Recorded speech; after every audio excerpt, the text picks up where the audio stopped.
Thursday, the 9th of October, 3 minutes past 6, BBC Three Counties Radio. Lots coming up on the show. I say that every morning, but today I mean it. We've actually got lots coming up on the show this morning, and plenty I'd like to get your input on. I'll give the number out in a minute, OK? So just have a listen.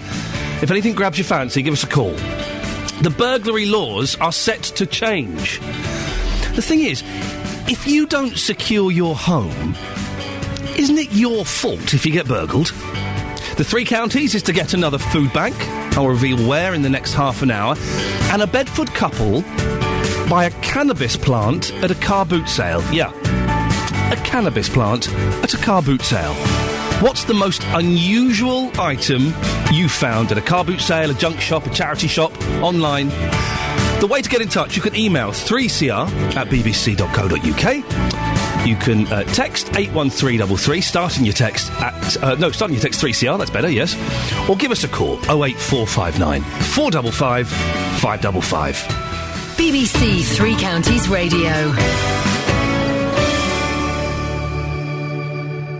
Now, if you overreact when confronted by a burglar, you will have more protection in the law. That's what the Justice Secretary Chris Grayling will announce today at the Conservative Party conference. Grossly disproportionate force will still be against the law, but the bar will be set higher than the current proportionate force test.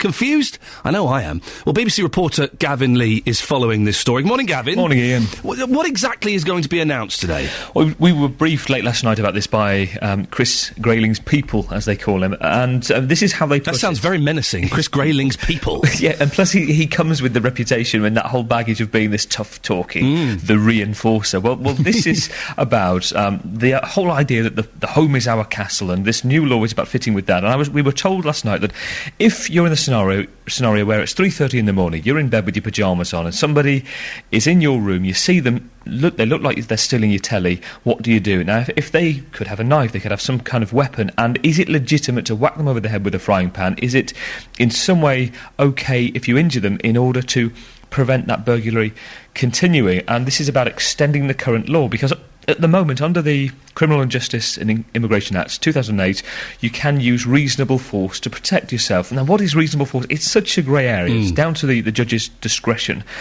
This is about Chris Grayling coming in and saying he wants to make it much clearer. So now you can use, well, force that is disproportionate.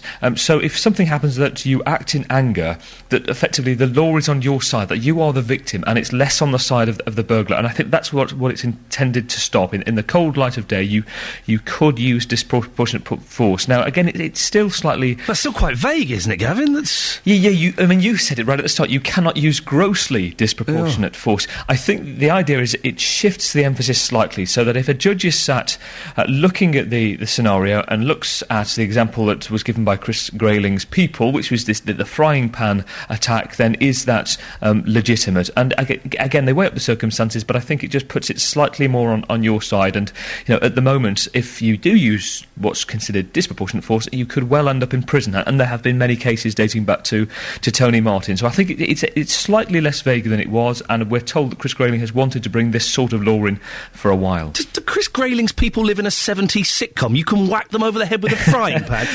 Well, the other thing is they've drawn back from that and said they didn't want to use the frying pan as the main defence weapon. So that's to say, if you do decide to use a frying pan, I'm telling you now on your programme, Ian, it's not clearing you for any potential, escape from prison if you do. I think the idea is that if you act in anger, there is a little bit more understanding to it, and it's something that apparently we were told Ken Clark, Chris Grayling's predecessor, wanted to bring in, didn't have time to do it, but now this Chris Grayling is doing it. And when is this going to change, Gavin? Do we know? These things take a long time, don't they? Usually, but I think there is consent from David Cameron on this. We're talking potentially within the next 6 months this will change. So pretty quickly. OK. Well, can I just say, Gavin, if I saw someone stealing my TV, I would creep ever so quietly back upstairs and let them take it. That's what house insurance is for. Yeah, well, again, you are playing the blind man, the grey man. You are deciding to let it go. Your life isn't worth it. And you'd be covered. You wouldn't be going to prison. You wouldn't have a TV. Yeah. But you rest easy with your life intact. There's nothing on these days. Gavin, thank you very much for clearing that up ever so slightly. Just to say, after 8 o'clock, Chris Grayling, the Justice Secretary, will be on this show. So if you've got any questions for him that you want me to put to him, do let us know. So let's just say that you can use... it's so confusing. You can use disproportionate force once this new law is brought in, hopefully in the next 6 months. I still don't know what that means. If you've got any questions, 08459 455 555, and we'll put the best ones to Chris Grayling after 8 o'clock this morning. But I kind of think, if you don't have appropriate security measures in your house, alarms, locks, things like that, isn't it your fault if you get burgled? 08459 455 555. Edison Lighthouse, Love Groves. I think it's going to be one of those shows today. I'd imagine it's going to be quite busy. If you want to give us a call, I would get in early. We've got Chris Grayling coming on after 8 o'clock, and I imagine lots of people will want to get questions through to him. So if you phone up with your questions for Chris Grayling about this change in the law he's going to talk about today at the Conservative Party conference, we'll get the best questions, and I will put some of the best questions to him. I promise you that. You can give us an email, 3cr at bbc.co.uk. You can text 81333, starting your text 3CR. Or you can give us a call, 08459 455 555. I don't particularly want to talk about how far you would go to defend your home. We did that a few weeks ago, and that was fine and interesting. I do want to know what security measures you've got in place in your house, because I'm of the belief, if you don't have appropriate security measures to protect your home, and by that I mean locks on windows, strong locks on doors, not those rubbish little ones you get, strong locks on doors, alarms. If you don't have those things, if you get burgled, isn't it partly your fault? Isn't it partly your fault, really? Because most burglaries are opportunist. They'll see an open window. They'll see that there's this a rubbish little lock that you buy down the local locksmiths. They'll see that you haven't got an alarm, or you've got a fake alarm and it's not flashing, and then they'll go for it. So isn't it your fault, to a certain extent? 08459 455 555. Mick is in Milton Keynes. Good morning, Mick. Good morning. You're up early. Well, I take the dog for a walk just after 7. Oh, well, good, lucky old dog. What can I do for you this morning, Mick? This comment about being the person's fault if they get broken. I would say it's partly the person's fault, not completely, but yes, I think there's a bit of responsibility there. I think that's a load of codswallop. Go on. Didn't Luton just lose a vase a few months ago? All that security, they got £750,000. Oh, the infamous Wenlock jug. That's it. All that security they got there. Yeah. And didn't somewhere else lose some Chinese ornamental things worth X number of £1 million on that security? I'm not sure about the Chinese ornamental things. The Wenlock jug, I don't think the security was that hot around the Wenlock jug, was it? Because they kind of thought, well, no one's going to take this. Yeah, but they had all that security around that Chinese artefacts, whatever they wanted to call it. I'm not too hot on the Chinese artefact story, but if you talk about your house, though, Mick, if you make it easy for someone to break into your house, you leave windows open at night, you have a really weak lock on the front door, you don't have an alarm, surely it's up to you, Mick, to protect your house as much as you can to scare the burglars away. On our house, we've got proper locks on the windows, proper locks on the doors. Beautiful. And I don't know what sort of locks you got on your house, but anyone, if they wanted to get in, they get in. How? Hey? How? You've only got to put a window in. Yeah, get double glazing. Hey? You still put a window in. You can't put double glazing in. You can. How? Hey? OK, but listen, Mick, you've got double glazing and you've got locks on your windows. Your next-door neighbour's got single glazing, no locks. Whose house are they going to burgle? All depends what sort of setup they got. They're going to go for the easy one, Mick. They're opportunists. No. It's not like the Pink Panther or something. They're not there with loads of equipment and computers to try and break in. It all depends what that person has got at their house. Mick, lovely to talk to you. Good luck walking the dog. Yeah. Cheers, mate. There we go. Mick in Milton Keynes disagreeing with me. Come on. If you've got all the security measures and they're obvious on your house and your next-door neighbour hasn't, who are they going to burgle? It's partly your responsibility, dear listener. It's 6:15. It's Tuesday, the 9th of October. These are your headlines this morning on BBC Three Counties Radio. The Justice Secretary, Chris Grayling, is planning to clarify the law to offer greater legal protection for people who attack burglars in their own home. A pathologist has told the trial in the murder of a retired army officer in the Hertfordshire village of Furnix Pelham that there was no sign of a struggle or sexual activity. In sport, the Duke and Duchess of Cambridge will open the Football Association's new Centre of Excellence in Staffordshire today. We'll have a full weather bulletin shortly, and coming up, an increasing number of people are becoming reliant on food banks across the three counties. Find out more before 6:30. BBC Three Counties Radio. This FA Centre of Excellence, Football Association Centre of Excellence, are they going to teach them how to do tweets? How to do proper tweets that don't get the massive, massive fines? Come on, footballers, for goodness sakes. Chris Grayling will be on after 8 o'clock, the Justice Secretary. Got a question for him? I'll put it to him if you like. 08459 455 555. Well, that's very bouncy, isn't it? Maybe a little bit too bouncy for 20 past 6 on a Tuesday morning, I don't quite know. 08459 455 555 is the phone number. If you get burgled and you haven't got the necessary safety precautions, and by that I mean locks on the windows, good locks on the door, burglar alarms, isn't it partly your fault? No, I'm not taking away the responsibility from the criminal at all, but isn't it partly your fault? 08459 455 555. And also let me know, what security measures have you got in place? I've got an email, 3cr@bbc.co.uk. If you do send us an email or text, put your name on and where you're from. It just makes it a little bit more personable. This is anonymous. This is Ian. How dare you suggest it is partly your fault for not having appropriate security measures? Anyone should be able to be in their home, as we were, at night, and sleep safe. We didn't have an alarm at the time, and they broke in through the locked front door. We've since got an alarm, a dog, and a secure locking system. But I would not agree it was our fault. It was the scum that came into our home. They left with our cars, our house keys, birthday cash belonging to our youngest, and phones. Remember, we were in our home at the time. Listen, anonymous, I'm gonna call you Margaret. I don't know if you're a gentleman or a lady. It was Carol, was it? Thank you. Carol. I'm not in any way taking the responsibility away from the burglars. What they did was very, very naughty, and of course, you call them scum if you want. But you yourself have admitted that since then, you've improved the security measures. And I bet if you'd have had a really strong secure locking system, an alarm, a dog maybe, I don't think that's necessarily essential, they wouldn't have broken into your house. And I'm sorry it happened. It's a horrible, horrible thing. And touch wood, it's never happened to me and never will do, because I've got the security measures in place. But if they'd seen that alarm and seen that you had a really good, secure lock, then they would have gone next door, wouldn't they? Or 2 doors down, or until they found a house with a window open, or the one that wasn't so secure. So I'm sorry it happened. But I really think that in these situations, we have to accept a little bit of responsibility for making it easier. And it will be fantastic to live in a world where we didn't need to have all these locks and we could leave the back door open, all of this stuff. But we don't. 08459 455 555 is the telephone number. Now, you may know someone who's made use of a food bank in the three counties. Well, now, I didn't know what a food bank was until yesterday. We'll find out more in a second from our guest, because an increasing number of people are becoming reliant on them. In the last 2 years, the number has more than trebled. Tonight, another is opening in Letchworth, making a total of 269 across the country.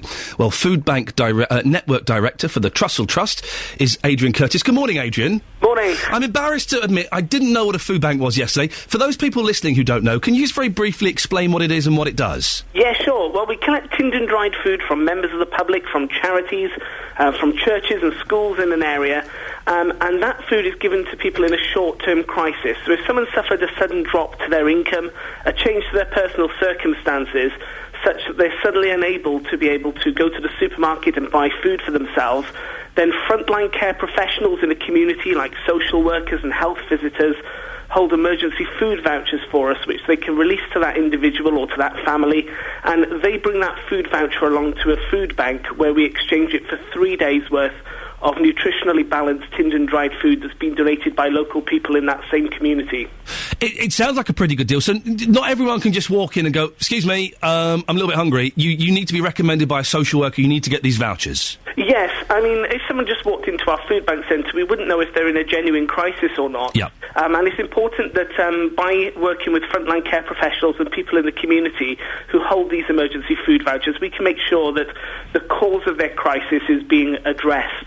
as well as us being able to support them on a short-term basis. What we're not there to do is obviously support somebody on a long-term basis and hopefully make people reliant on food banks. But what we are there to do is to address, the short-term crisis from the moment when a crisis hits somebody to that point where the statutory agencies can step in and support them on a long-term basis. When did food banks start in this country, Adrian?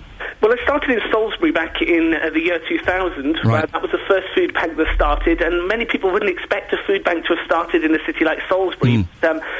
What we're finding is there are people from many different backgrounds, from many different income levels, that can find themselves suddenly in a crisis due to an unexpected event that occurs to them.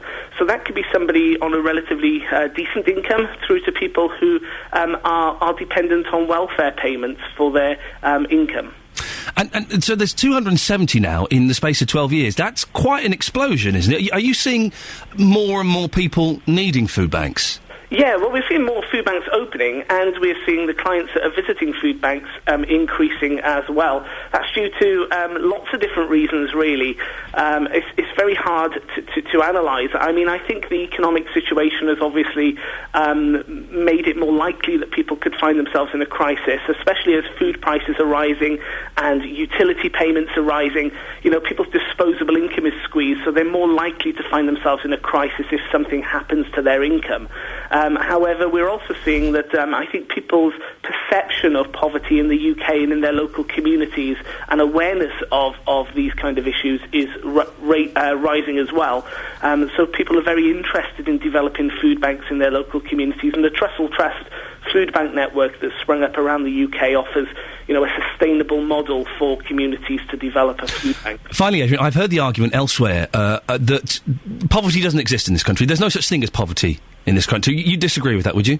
Yes, certainly. I mean, people from all different income levels can find themselves in a crisis. In fact, I started Wales' first food bank in South Wales back in 2008, and I myself was working for a bank at the time, and I was made redundant, and I had to wait 6 weeks for my welfare payment to come through. So I have first-hand experience of, fortunately for me, I had some savings in my bank account, which carried me through that time, but some other people are not so fortunate, and people sometimes don't have, friends and family that are able to support them. Well, Adrian, listen, we've got to move on. Thank you very much for that. Good luck. It's Adrian Curtis from the Food Bank Network Director for the Trussell Trust. That's after another food bank is opening in Letchworth this evening. Got any experience with any of those, then give us a call. Sandy, Madeline from Sandy is on. Hello, Madeline. Hello there. What can I do for you? Well, my view on this burglar thing actually is that, the bottom line is that no matter whether you've got good security or not, these people should not be on your premises in the first place. Agreed. And they should expect the consequences. I certainly would put up a very big fight if I woke up and found somebody in my house. And I would even risk going to jail because I feel very strongly about this. But, Madeline, if you had the security measures in place, then they're less likely to break into your place. Do you not accept that if you don't have the security measures, you're partly to blame? No, I don't, because I don't think they should be there in the first place. And I think that by making excuses for these people, I think we're taking the responsibility for themselves away from them. It's not. Sorry, I'm interrupting just because we're running out of time. It's not an excuse, though, is it? And it's not taking responsibility away from them. We're all responsible for our own safety and our security. And if you've got a burglar alarm, double glazing, really decent lock, they're going to look at your house and go, "This isn't worth it. Let's go next door." Yeah, I know what you're saying, but actually some people can't afford this sort of thing. And if these people can't afford it, then that's no excuse for the people to break in. Madeline, thank you very much indeed. Madeline with some strong views there. Give us a call with yours. Across beds, hearts and bucks, this is Iain Lee on BBC Three Counties Radio. I'm very perky this morning. I think part of the reason was I've been awake since 2:30. You know when you're in bed and you've got a bit of a cold and you're bunged up and you can't breathe? I had that at 2:30. And at 3 o'clock, I normally get up about 4. 3 o'clock I thought, I'm going to get up and watch Dragon's Den. So at 3 o'clock this morning, I was up, I was having a nice cup of coffee, some toast, watching Dragon's Den. And I think maybe that's the way to start every morning, because I'm feeling alive for the first time. In the next half an hour, would you feel comfortable with a female builder, electrician, plumber, anything like that, doing work in your house.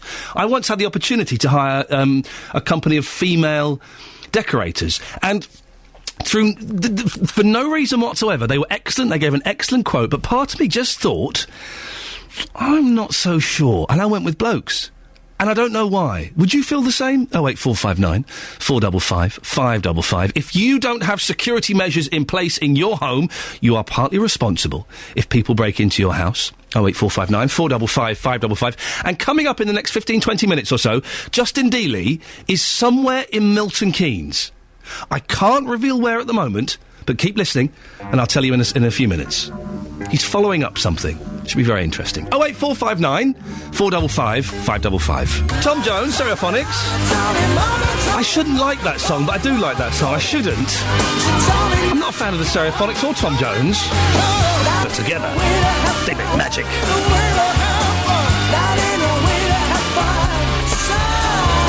A busy show this morning. Very busy show this morning. And don't forget, we've got Justice Secretary Chris Grayling coming on after 8 o'clock. If you've got any questions for him about... the front page of The Sun kind of says it. Batter a burglar. Tories promise change to laws. Basically, you can use disproportionate force if this new law gets passed, which it will do, that Chris Grayling is going to talk about today at the Conservative Party conference. If you've got a question for him, give us a call now, 08459 455 555, and I'll put the best ones to him. But ladies... I'm addressing you now, listen up, because a campaign is starting to get more women to take up a trade. The UK's voluntary regulatory body for the electrical contracting industry is launching an apprentice academy in the hope they will encourage and inspire more women to become electricians. They've also found that women still feel at a disadvantage in the workplace, as more than 2/5 of women say they've been treated differently to men, while 1/5 say they feel men get more respect. Sarah Satterfield is President of Women in Enterprise in Milton Keynes, and she joins us now. Good morning, Sarah. Good morning. Sarah, you meet many women in business. How represented are women in trade, such as electricals and plumbings and things like that?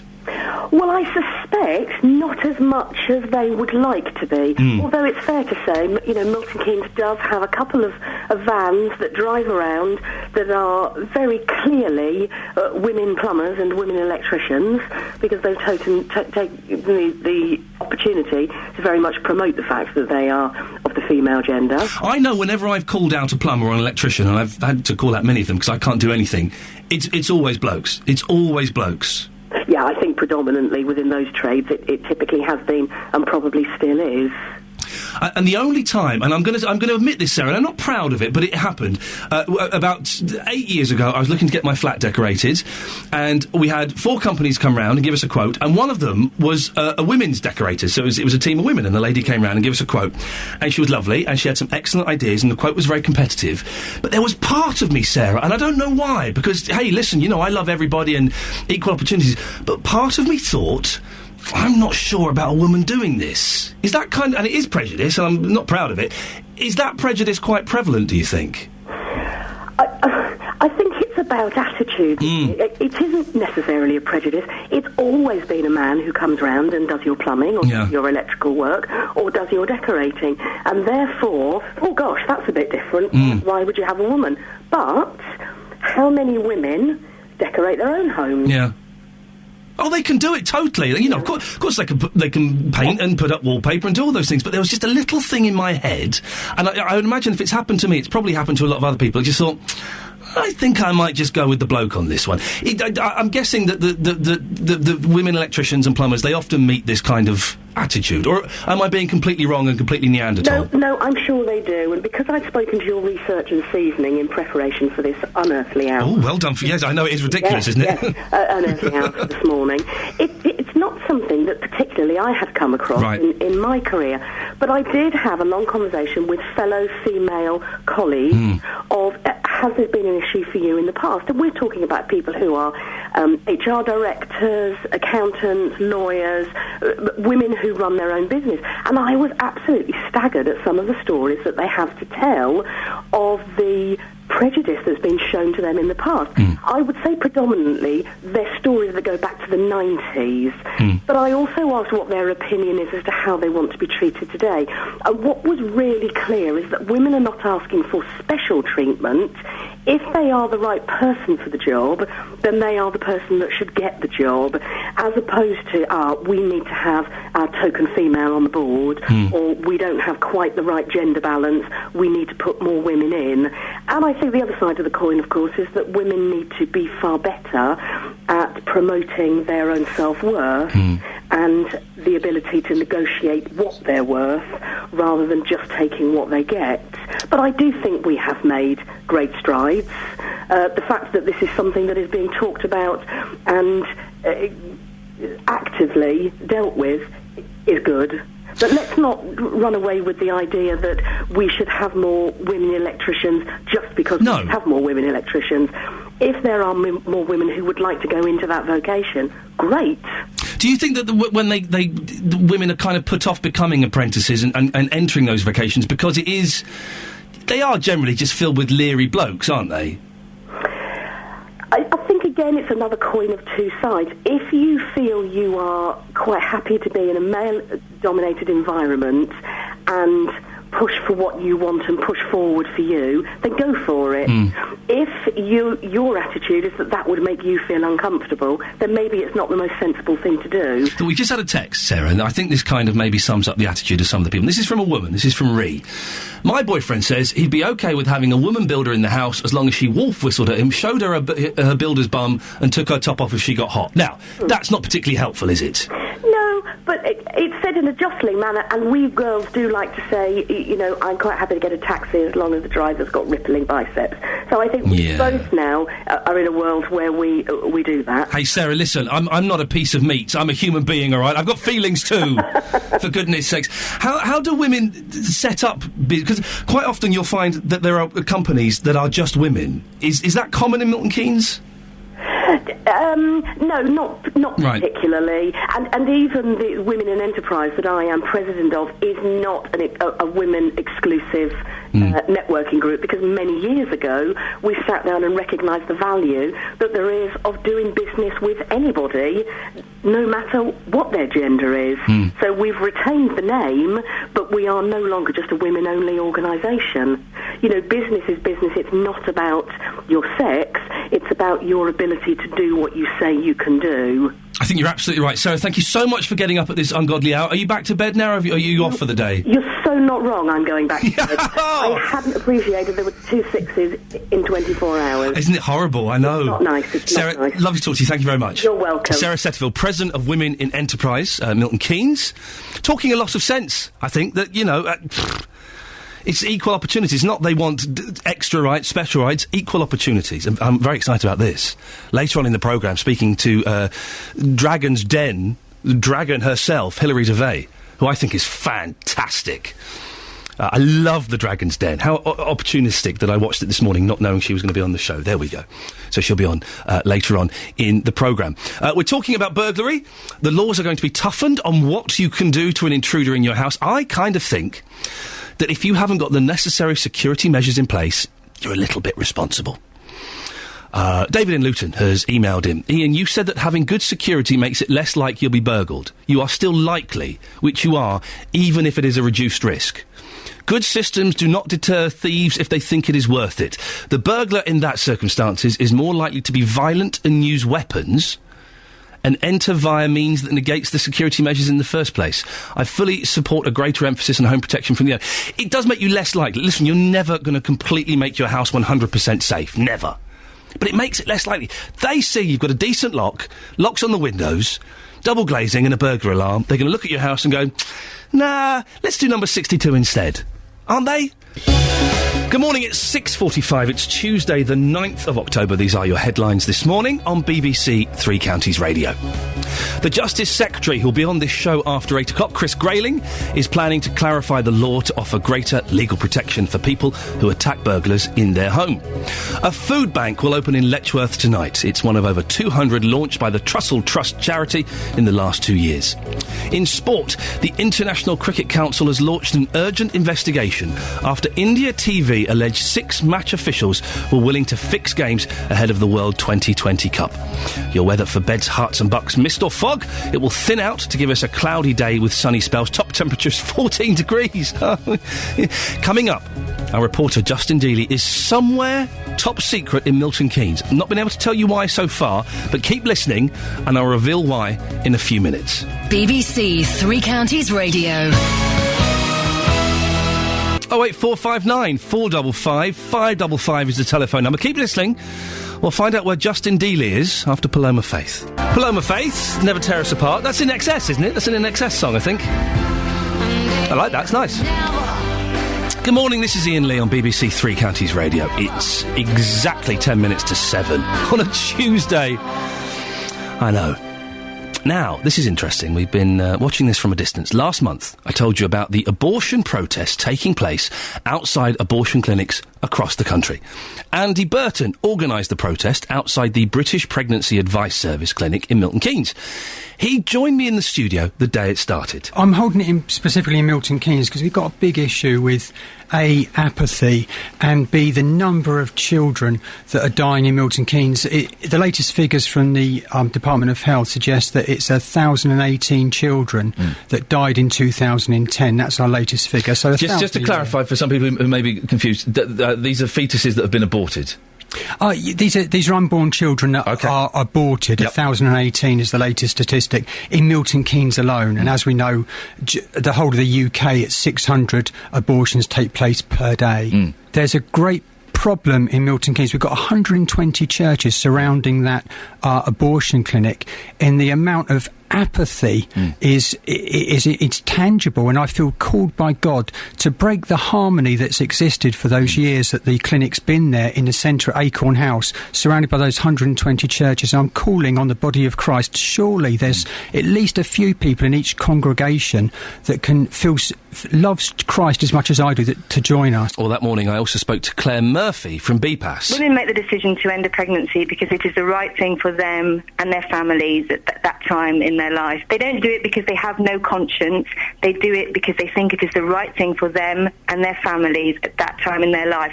And when they come to a clinic like BPAS or access information from their doctors or the NHS, they are coming to get information about a very private matter.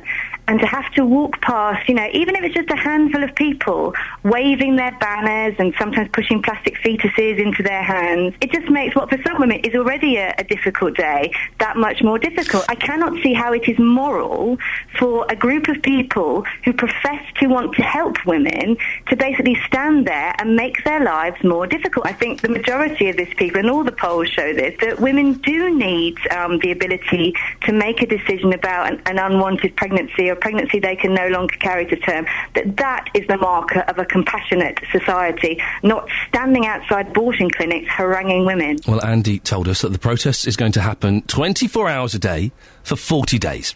We sent our reporter, Justin Dealey, to the BPAS clinic in Milton Keynes for the start of the protest. How many people do you think are here at this moment in time? Take a guess. 5. No.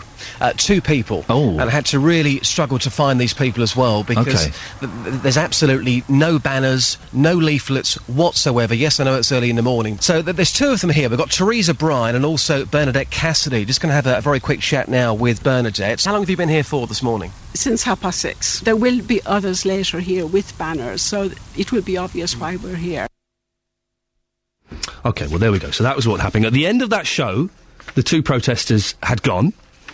No one was there. And Andy Burton, who was due to take over, had overslept.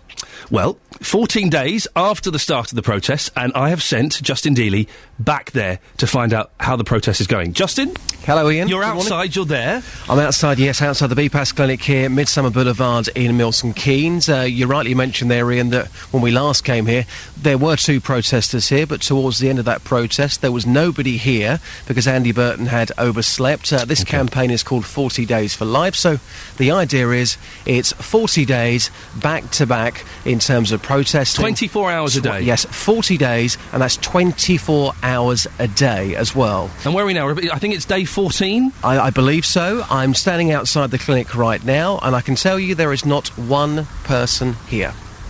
There's no one there? Nobody here at all. OK, because one of the things we just heard in the clip there, I don't know if you heard it, Andy Burton talks about apathy and that Christians, and not all Christians, but Christians need to rise up against this apathy that was surrounded the culture of abortion.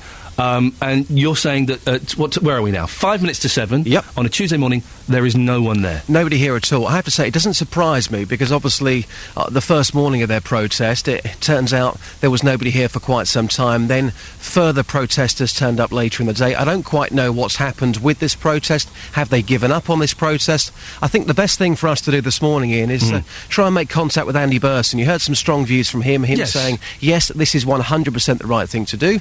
You've heard from the clinic saying, we don't believe this is the right thing to do. So what I'm going to do, I will make contact with Andy Burton. Yeah. I think I'll stay here for the next hour, and we'll try and find out what's going on, because if this is a protest for 40 days and it's 24 hours a day round the clock, well, why is there nobody here? It's a little bit embarrassing. Whatever you think about the argument for or against, it is a little bit embarrassing that 2 weeks into it's kind of stopped. Yeah, if you could try and track down Andy Burton, and if you get the chance, Justin, if you could maybe speak to the clinic and see if they have been affected by it in any way whatsoever. I shall certainly do that. Hopefully, when I come back to you in an hour's time, we'll have some answers, because at the moment I'm slightly confused as to why, a few days into this protest, it's clearly not working. Justin, listen, thank you very much. That's Justin Dealey, who's outside the BPAS clinic. Andy, if you're listening, Justin's going to try and get in touch with you. Maybe you want to go down there and meet him and explain the situation with what's going on. It's a little bit embarrassing, I would say, but maybe it's just a blip, and we're keen to get your side of the argument. Mike Oldfield, Moonlight Shadow.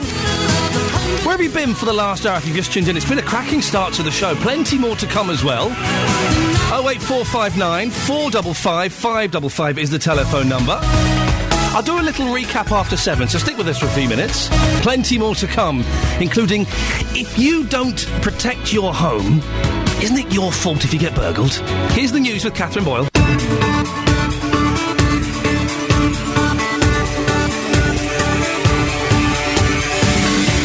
Good morning, it's 3 minutes past 7, or as near as we need to be, on Tuesday, the 9th of October. I'm Ian Lee, this is BBC Three Counties Radio. Thank you very much for listening.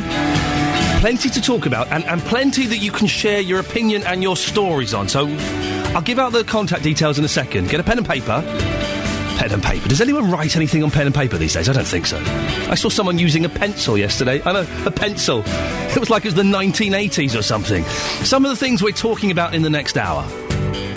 If you overreact when confronted by a burglar, you'll get more protection in the law. But if you don't protect your house, are you partly responsible if you get burgled? We'll be talking more about the anti-abortion campaign that seems to have fizzled out. And, now, have a think about this. Excuse me. A Bedford couple buy cannabis from a car boot. I didn't know what it was. They saw a nice plant, thought, we'll have that. We'll buy that, George. We'll put that in the garden. What's the strangest thing you ever bought? From a car boot sale, a charity shop, a house rummage sale, anything like that. The strangest thing you've ever bought. No one could have anything weirder than cannabis, can they? You can email 3cr@bbc.co.uk. You can text 81333, start your text 3CR, or you can give me a phone call, 08459 455 555. BBC Three Counties Radio. Now, we'll be talking more about the changes that are going to be made in the law. They're being proposed at the Conservative Party conference today. That if you are burgled, you can use disproportionate force, which basically means you can overreact a bit, and you probably won't get into trouble. It's still a little bit vague, a little bit grey as to what it actually means, but it would seem to indicate that more rights are being put on the home owner as opposed to the burglar. Now, my suggestion is, if you don't have proper security measures on your home, and by that I mean a really good lock, not because you know those like normal locks you can get on your house, they are so easy to pop open. I once got locked out of my house. I called a locksmith. I paid him £150, and he opened it. I'm not going to tell you how, but I know how to do it now. He opened it with a plastic water bottle. Yeah, I know, and I can do it. If it's just that sort of Yale lock, you know, the normal lock, if it's not bolted or anything like that, you can open it with a plastic water bottle pretty much every time. It's incredible. And if I've been locked out since, I've done it myself. So if you haven't got a decent lock on your door, a really good lock, and it's not double locked, if you haven't got locks on your windows, if you haven't got an alarm system, I'm not saying it's completely your fault. It's partly your fault, though, isn't it? You're making it easier for them. 08459 455 555. Ophelia is in Luton. Good morning, Ophelia. Good morning, Ian. I love the name Ophelia. Thank you. It's wonderful. What's your take on this? I don't agree with you. I believe that once a person closes their front door, that's the end of the story. It's nobody's right to come in somebody else's house to take what they have. That's not an invitation. And the thing is also that the things. All right, then. To be honest, right, I was a bit silly. I didn't really lock my door because that's not what we did at my previous house. Yeah. You just closed the door, and we got burgled. And the other silly thing was that I thought that would be the year I'd go without insurance. Oh, Ophelia, that's too... You're basically putting your hands up and saying you're a muppet, aren't you? No. Ophelia! I hold my hands up to that. Are you a muppet, Ophelia? In that case, I was. Say, Ian, I was a muppet. Ian, I was a muppet. But then, you know what they did? The thing that annoyed me was that night I slept without any clothes on. Oh, my goodness, And I had gone to the bathroom. Oh, please, I don't want to hear it anymore. Go on. And the door, I noticed the door was a bit open, and, you know, the cheeky blighters had left the door to come back. They were on their way back. I'm laughing because I've got... I shouldn't be laughing because it's not funny, it's horrific. And I think that's what annoyed me most, that course. I'd have to meet somebody in my birthday suit, and that's... the invasion is more what bothered me than actually the burglary. And then they came back the following year, and this time we'd locked the door. Yeah. And did they get in when you locked the door? No, they had a chisel and they were unpicking the door.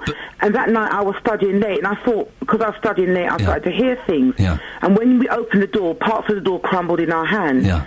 And then they came back the following year. Blimey. Again. And this time they jammed the door, and by the time we had to pay for a locksmith, and the police just said, you just need to change the door. And that's what we did. We've never been bothered again. But you see, Ophelia, you're agreeing with me because you left the door unlocked and they got in. I could break into your house if you've got a normal, one of those little locks that you know, Yale, whatever they are. Yeah. I could break into your house very easily without having to smash the door down or anything.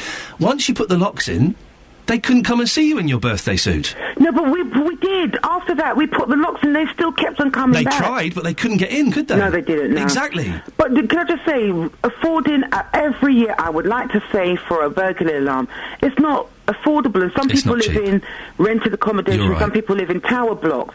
And when you think that, okay, in the time where we don't have much money, you try and do the best you can. You're right. You're absolutely right, and they are very expensive. And maybe there's something in looking into the government giving grants for burglar alarms or something, because that would be helpful. But as soon as you put a decent lock on, the threat of a burglar seeing you in the nuddy,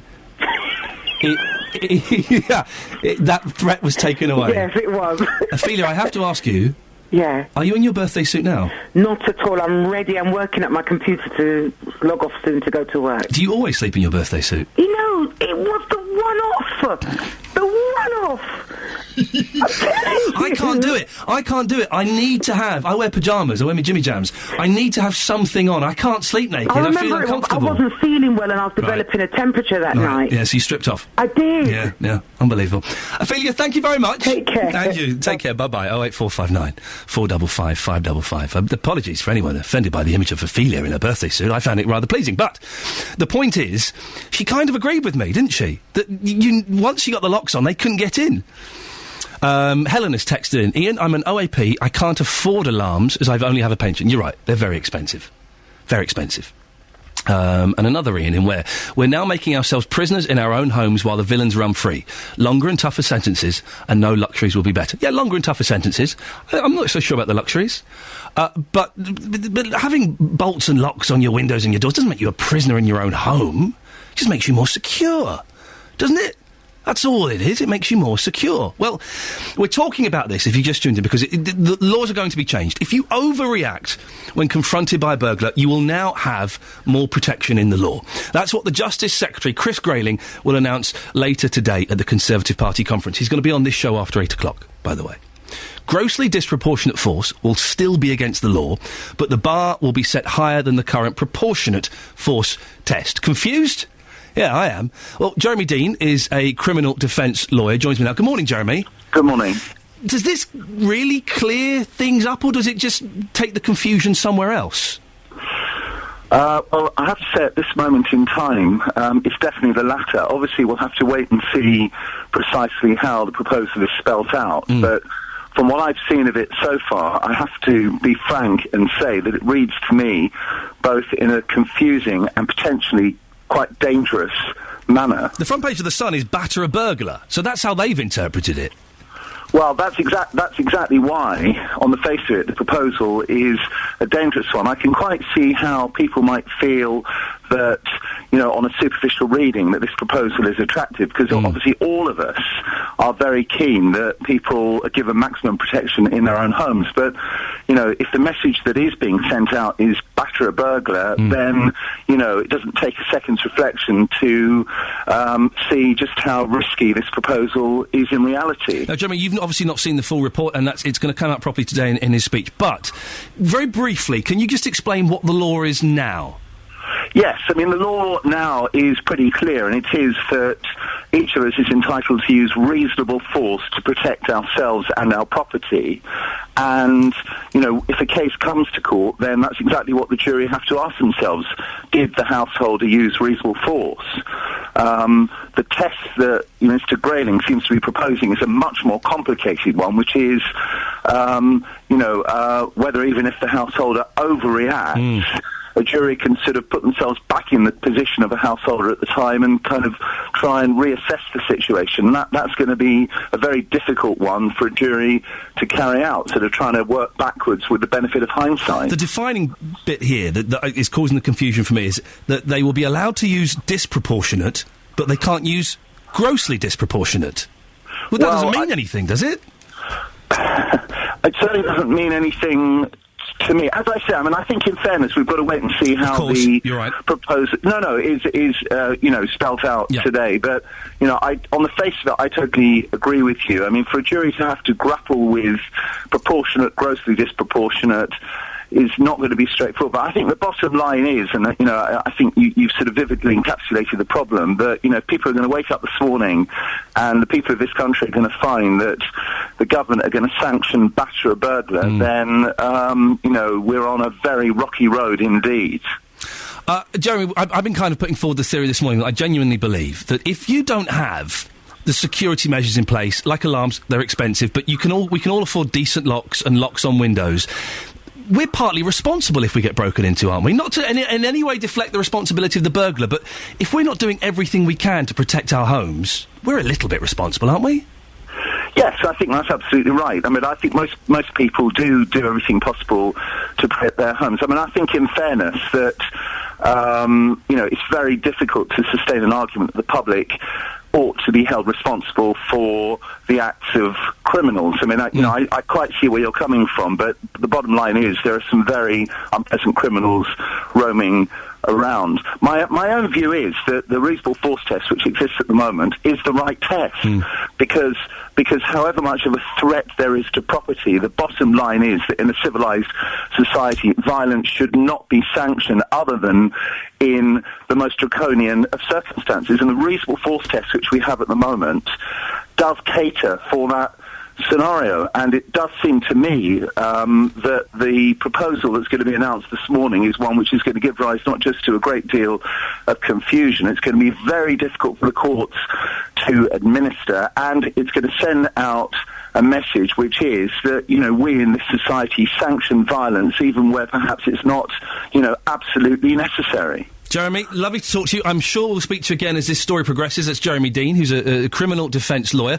Well, Justice Secretary Chris Grayling will be on this show after 8 o'clock. So if you've got any questions about it, maybe you want to applaud him, give me a call, 08459 455 555. The best questions we get, we'll put to him. But I'm kind of with Jeremy there. It doesn't make things clearer. It just moves the confusion from here and puts it over here. 7:15, Tuesday the 9th of October. These are your headlines this morning on BBC Three Counties Radio. The Justice Secretary, Chris Grayling, is planning to clarify the law to offer greater legal protection for people in England and Wales who attack burglars in their home. Chris Grayling will be on the show just after 8 o'clock. A food bank will open in Letchworth tonight to help people going through short-term financial hardship. In sport, England will train ahead of their World Cup qualifier with San Marino on Friday at the new football centre, St George's Park, which is being officially opened today near Burton-upon-Trent. We'll have a full weather bulletin shortly with Steve, but coming up, an increasing number of people are becoming reliant on food banks. If that's you, give us a call, 08459 455 555. BBC Three Counties Radio. Chris Grayling's going to be on the show after 8 o'clock to talk about these proposals that you will be allowed to use disproportionate force on burglars. I'm kind of saying, if you don't protect your home well enough, it's partly your fault. I'm not in any way taking away the responsibility of the scumbags that break into your home. Of course not. But if you don't have a decent lock, if you've just got one of those normal little locks on your front door, I could probably break into your house with a plastic water bottle. I'm not going to say how, but I saw a locksmith do it. I paid him 150 quid for the privilege. It's easy, right? If you don't have decent lock on your door, double lock the door, lock the windows, have a burglar alarm, it's partly your fault, isn't it? Barbara's in Stevenage. Barbara, do you agree with me? Yes and no. I mean, to say, yes, you've got to have locks which are good, you know, I mean to say. But I have a little system, because obviously I can't afford massive, great burglar alarms. I mean, there is a little system. You can buy them in the places, little electronic shops, and sometimes even in Tesco's. It's a contact alarm. Oh, yeah. How does you that stick one side on the door jamb, one side on the door. At night you switch it on. It's only tiny. Yeah. But when the door opens, it breaks the contact and the alarm goes off. Fantastic. And is it a big, loud alarm, or is it like a little tiny one? No. It's loud enough to frighten anybody up. Because we had somebody try our front door, and they opened it, but the alarm went off. And of course, so it worked and scared them away? Oh, yeah, because they didn't know how to turn it off, you see. Yeah. I mean, it's only...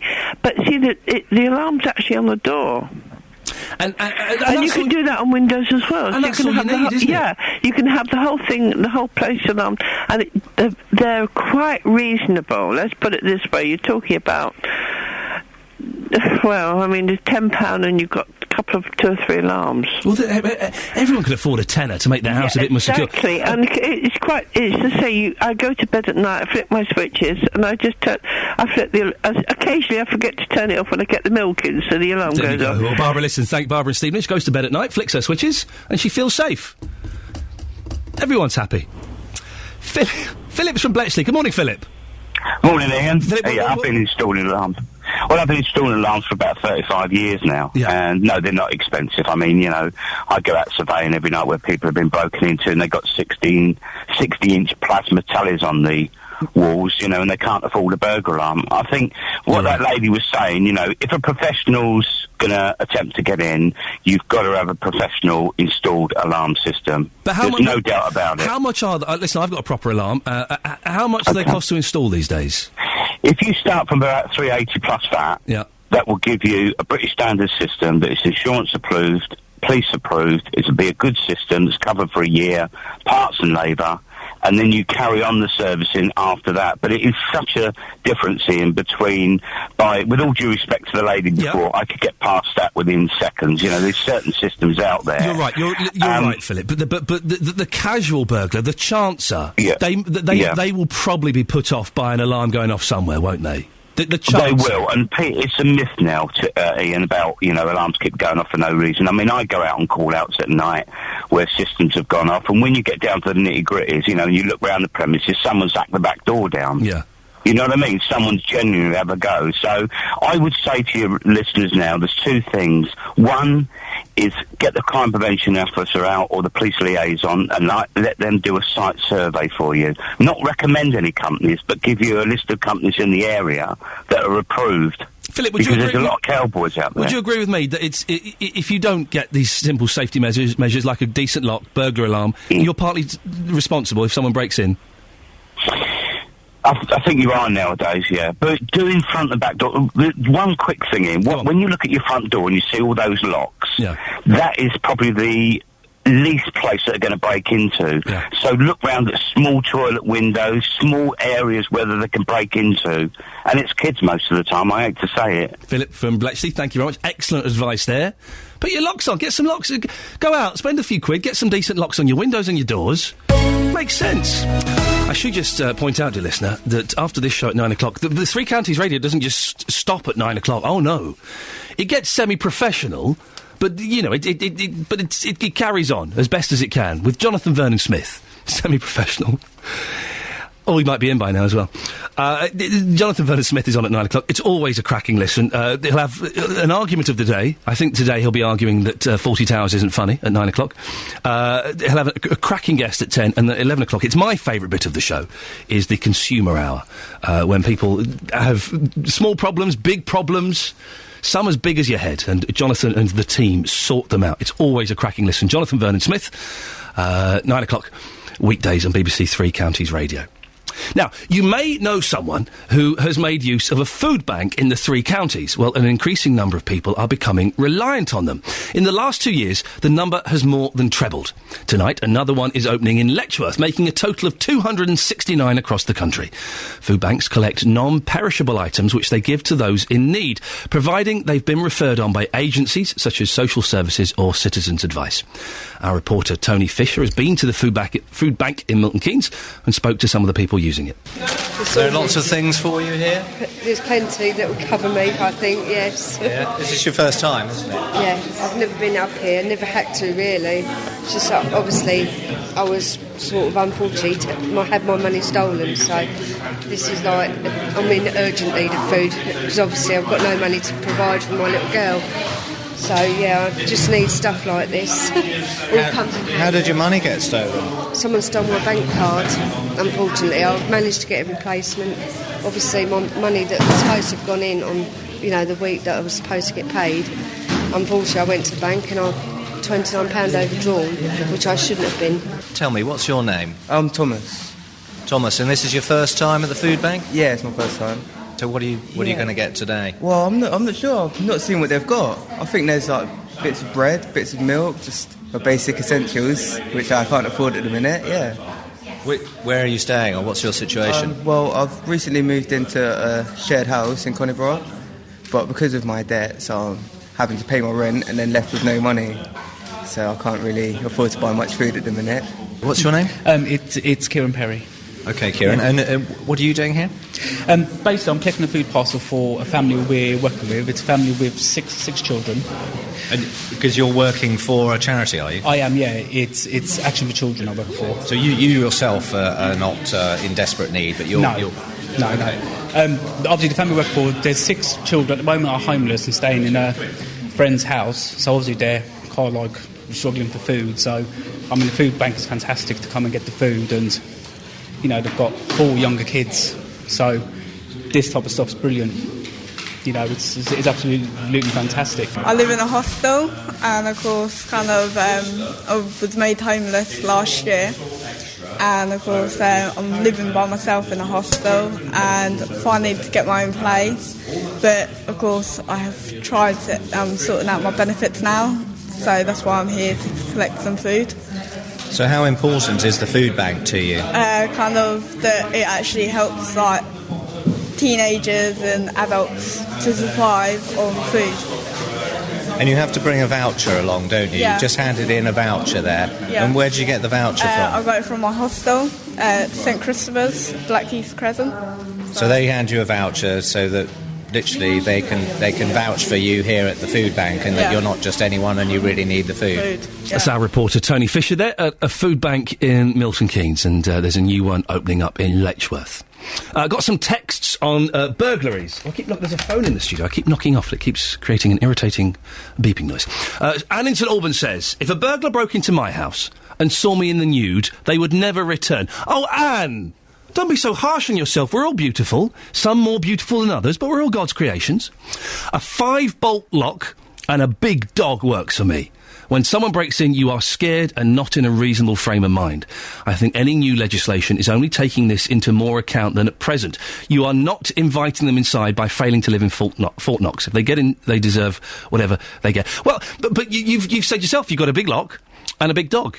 So you're taking reasonable security measures. If they broke in, it wouldn't be your fault. You're not making it easy for them. Listen, it would be nice, wouldn't it, to live in a world where we can leave all the windows open and the door open and we don't need to lock the door. But we don't, do we? And we, as householders and responsible people, just need to take that little extra effort to make our home a bit safer. Ricardo has tweeted at BBC3CR, owning an alligator is cheaper. Ricardo, come on, please. I don't think you're taking this seriously enough, for goodness sakes. We'll be talking later on more about this. I genuinely think if you haven't got a decent lock on your front door and your windows, you're partly to blame when the burglar breaks in, aren't you? If you've just got one of those normal locks, you know, the ones where you've got the short key and you put it in and you turn it and you open it, and you haven't double locked that, I could break into your house with a plastic water bottle. It's easy. I'm not going to say how, because I don't want it. Once I tell you, you go, really? It's that easy. It's incredible. You need to have decent locks on your doors and on your windows, and all of the windows. 08459 455 555. This is Iain Lee on BBC Three Counties Radio. Thank you, Catherine. That news broadcast was just the right length to nip next door, make a cup of coffee and blow my nose. So, thank you for that. Good morning, this is Iain Lee, BBC Three Counties Radio. Lots in the next half hour, including I'm going to speak to a former burglar from Hertfordshire to find out what we can do to prevent burglars choosing our homes. And car boot sales. I love car boot sales. I do. I love them. I just think they are the best thing. Partly because I'm very, very nosy. Okay, so I love looking at people's junk. And I love buying junk. I've bought some wonderful things from car boot sales. I buy old, retro computer games and video game systems. So, BBC computers and Spectrums and Sega Saturns, all that stuff. Old records, any old tat. It's hard to find a good car boot sale these days. Because it's all on eBay and everything's on the internet now. So it's hard to find a decent car boot sale. But one thing I've not found, unlike a couple from the Three Counties, I didn't find a massive cannabis plant, buy it, and then grow it in the back garden, not knowing what it was. I didn't do that. That happened. So just have a think. If you've been to a car boot sale or a junk shop or a charity shop, what's the best bargain you've got? And what's the weirdest thing you've seen or you've bought? 08459 455 555. I love all of that stuff. Charity shops. Oh, man. They're so good. My wife is disgusted by charity shops. She's a little bit of a snob. But I can spend hours in there, not looking at the clothes. I don't want a dead man's clothes, if I'm honest. I want to look at the record. I don't. I know, you know. But I want... Never buy a dead man's shoes. This is another thing. We were talking about the weird sayings and superstitions last week. Never buy a dead man's shoes. But I love looking at the records and the books and the toys and the gadgets and all of those things. So 08459 455 555. Now, changes are afoot in the law. If you overreact when confronted by a burglar, you will have more protection in the law. That's what the Justice Secretary Chris Grayling will announce later on today at the Conservative Party conference. Grossly disproportionate force will still be against the law, but disproportionate force won't be. I know, confusing, isn't it? Well, Steve Cattell is an ex-offender from Hertfordshire who now advises on offender management. Morning, Steve. Morning. Steve, I've been saying this morning, and I genuinely believe this, that if you don't take the necessary precautions to protect your house, simple stuff, decent locks on the windows, locks on the door, you're partly to blame, aren't you, if you get burgled? Not really, no. No. Because most people wouldn't have an idea actually how to secure their home. Well, you get a decent lock. Then kick it off. Well, yeah, the thing is, if you get a couple of decent locks on the door, they're going to be less likely to burgle your home than the next door, aren't they? No, they're just going to find a different means of entry. OK, well, how would you do it, Steve? The lock's only as strong as the wood that it goes into. Did you know that? Most householders wouldn't realise. Well, that's obvious, yes. Well... then you'd have to put a completely different door frame in, different... But, Steve, you know that if you've just got one of those normal little locks on the door, that's easy to pop open with a plastic bottle. If you've got a few decent locks on there, that's gonna give you more security, obviously. It's never deterred me.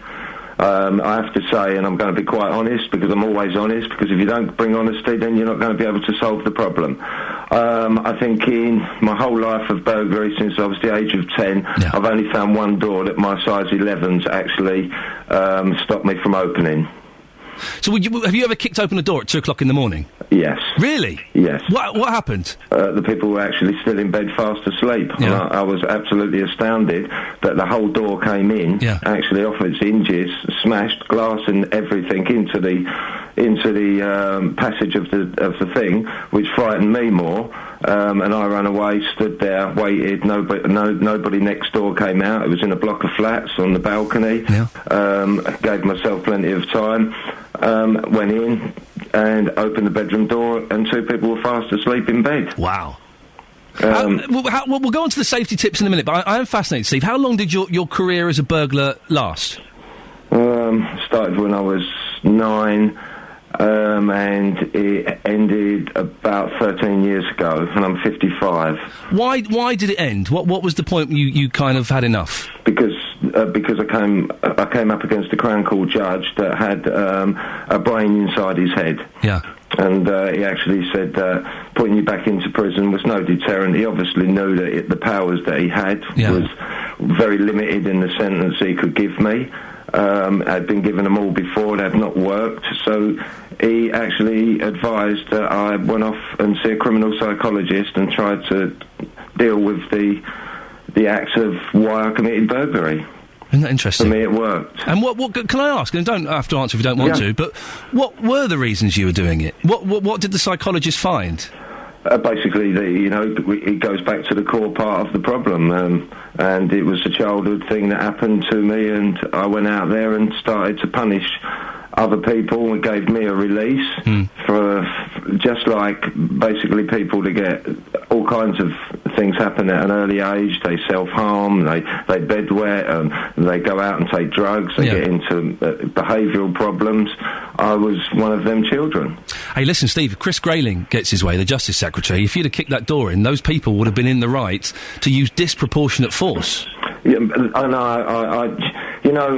I actually have wrote to a police officer last night, that's tackling this situation, and he's asked me for some advice. I've put some advice on my website about it. What you have to remember is that we're living in a generation that most burglars that go out now are going out to subsidise a Class A drug addiction. Right. I've worked for 20 years with heroin and Class A drug addicts beside me in the car, burgling homes. I'm telling you, yes, I am an expert. I'm an expert on how and what lengths they'll go to get that drug.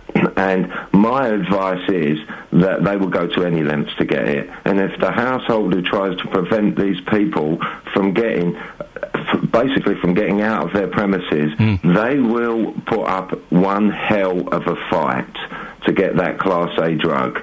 It's a very dangerous situation. My advice to the homeowner is just to let them go. Property and valuables is not worth more than your life or your I family. totally agree. Listen, you don't want to get into a knife fight over a TV.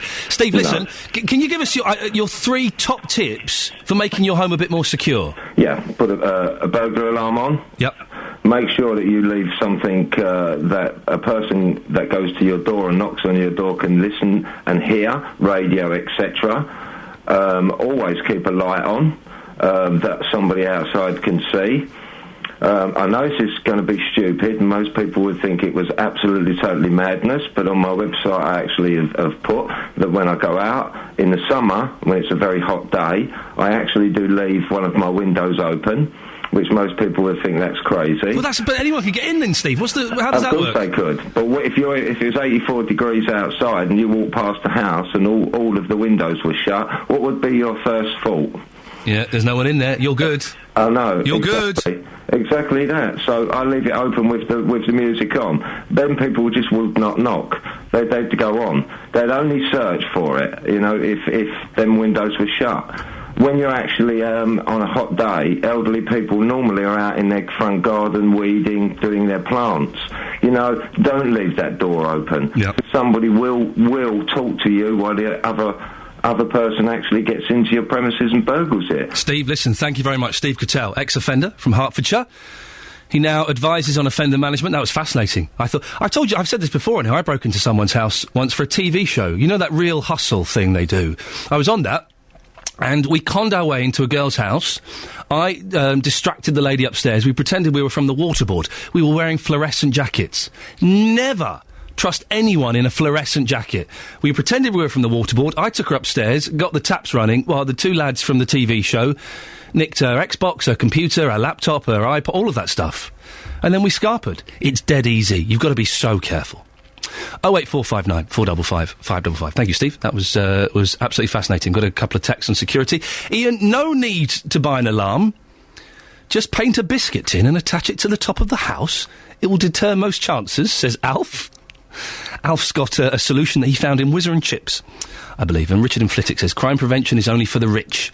If you can't afford expensive security system, it's your fault. Sounds like victim abuse to me. Crime prevention should be targeted at the offenders, but their human rights get priority over the victims. Not what I'm saying at all, Richard. Not what I'm saying in the slightest. You've misheard me. I'm not in any way taking the responsibility off of the offenders, of course not. But we can do more to protect ourselves. And it is our fault slightly if we don't. Hey, some good news. Should we have some good news? Why the hell not? A man from St Albans is to receive an MBE today for services to charity. Reginald Law was nominated for the award by his niece, Anne Brown, who joins me on the line now. Good morning, Anne. Good morning. And how do you nominate someone for an MBE? Well, the way I did it was I went online and filled in a form. Is it that easy? And not really. I made light of it. A lot of research had to go into it to make the form to maximise his chances. Okay. Additionally, you need several people, at least 4, to support that application to make sure you're not just sending an application on behalf of a friend or something like that. And Uncle Reg, what makes him so special? What makes him so special? Well, right from my childhood, now I'm in my late 50s now, right from my childhood I can remember him doing charity work. In actual fact, it totals in all 73 years of voluntary service to the community.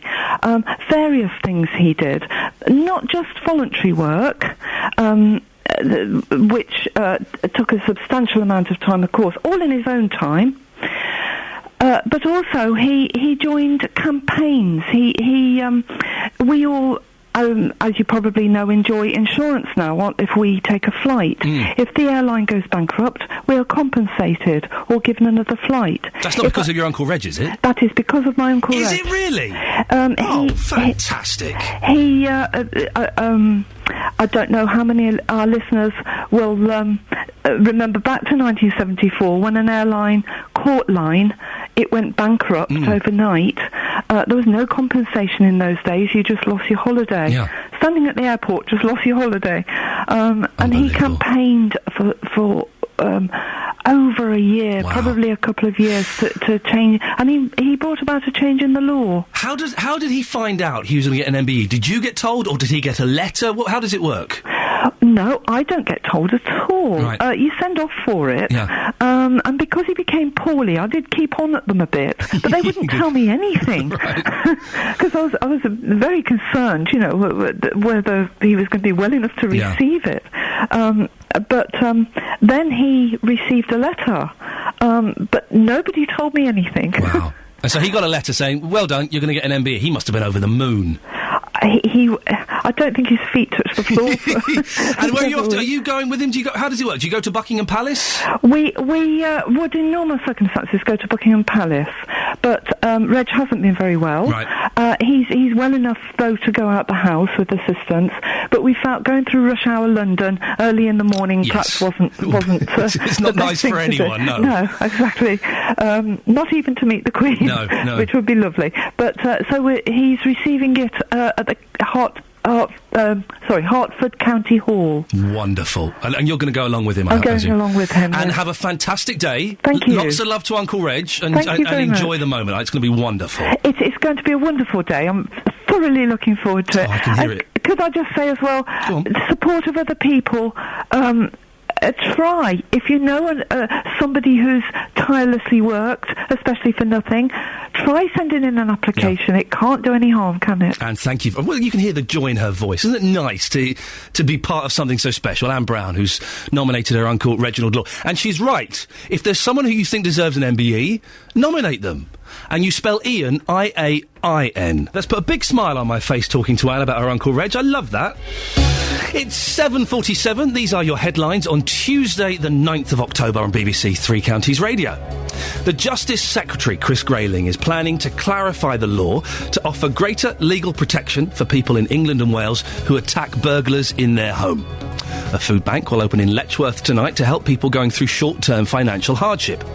In sport, the International Cricket Council has launched an urgent investigation into match-fixing allegations made by a broadcaster, Indian TV. Your weather today for Beds, Herts and Bucks. Mist or fog will thin out to give us a cloudy day with sunny spells. Top temperature is 14 degrees. Coming up, we'll talk more about weird and wonderful things at car boot sales. And that's because an elderly couple from Bedford have unwittingly grown the biggest cannabis plant police officers have ever seen. What's the best thing you've ever got from a car boot sale or a charity shop? 08459 455 555. BBC Three Counties Radio. Now, last month, you may remember, I told you about the abortion protest that was going to be taking place outside abortion clinics all across the country, all across the world. In fact, well, Andy Burton organised the demonstration outside the British Pregnancy Advisory Service clinic in Milton Keynes. It was meant to be 24 hours a day for 40 days. He joined me in the studio the day it started. I'm holding it in specifically in Milton Keynes because we've got a big issue with A, apathy, and B, the number of children that are dying in Milton Keynes. The latest figures from the Department of Health suggest that it's 1,018 children that died in 2010. That's our latest figure. So just to clarify for some people who may be confused, these are fetuses that have been aborted. These are unborn children that are aborted. 1,018 is the latest statistic in Milton Keynes alone. And as we know, the whole of the UK, it's 600 abortions take place per day. There's a great problem in Milton Keynes. We've got 120 churches surrounding that abortion clinic, and the amount of apathy it's tangible, and I feel called by God to break the harmony that's existed for those years that the clinic's been there in the centre at Acorn House, surrounded by those 120 churches. And I'm calling on the body of Christ. Surely there's at least a few people in each congregation that can loves Christ as much as I do to join us. I also spoke that morning to Claire Murphy from BPAS. Women make the decision to end a pregnancy because it is the right thing for them and their families at that time in their life. They don't do it because they have no conscience. They do it because they think it is the right thing for them and their families at that time in their life. And when they come to a clinic like BPAS or access information from their doctors or the NHS, they are coming to get information about a very private matter. And to have to walk past, even if it's just a handful of people waving their banners and sometimes pushing plastic fetuses into their hands, it just makes what for some women is already a difficult day that much more difficult. I cannot see how it is moral for a group of people who profess to want to help women to basically stand there and make their lives more difficult. I think the majority of these people, and all the polls show this, that women do need the ability to make a decision about an unwanted pregnancy or pregnancy they can no longer carry to term. That is the marker of a compassionate society, not standing outside abortion clinics haranguing women. Well, don't forget the protest was meant to be 24 hours a day for 40 days and nights. Earlier on, I sent BBC Three Counties reporter Justin Dealey back to Milton Keynes to the clinic to see if anyone was still there 14 days into the protest. No one was there. Well, Justin's still there. Justin, has anything happened since we last spoke about an hour ago? No, absolutely nothing whatsoever. I'm standing outside the clinic right now. There's nobody here. As you mentioned, this protest, 40 Days for Life, is 40 days and 24 hours a day. Now, I have spoken to Andy Burton. You played a clip there of Andy. Yeah.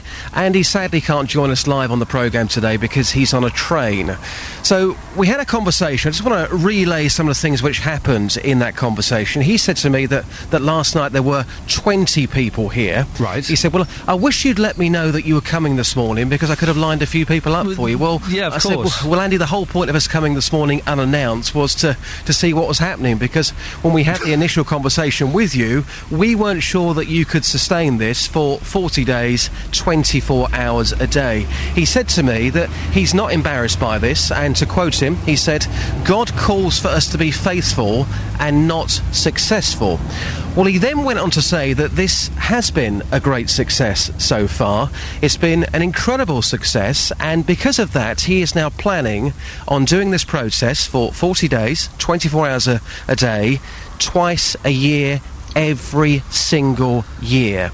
He has just told me that on the phone.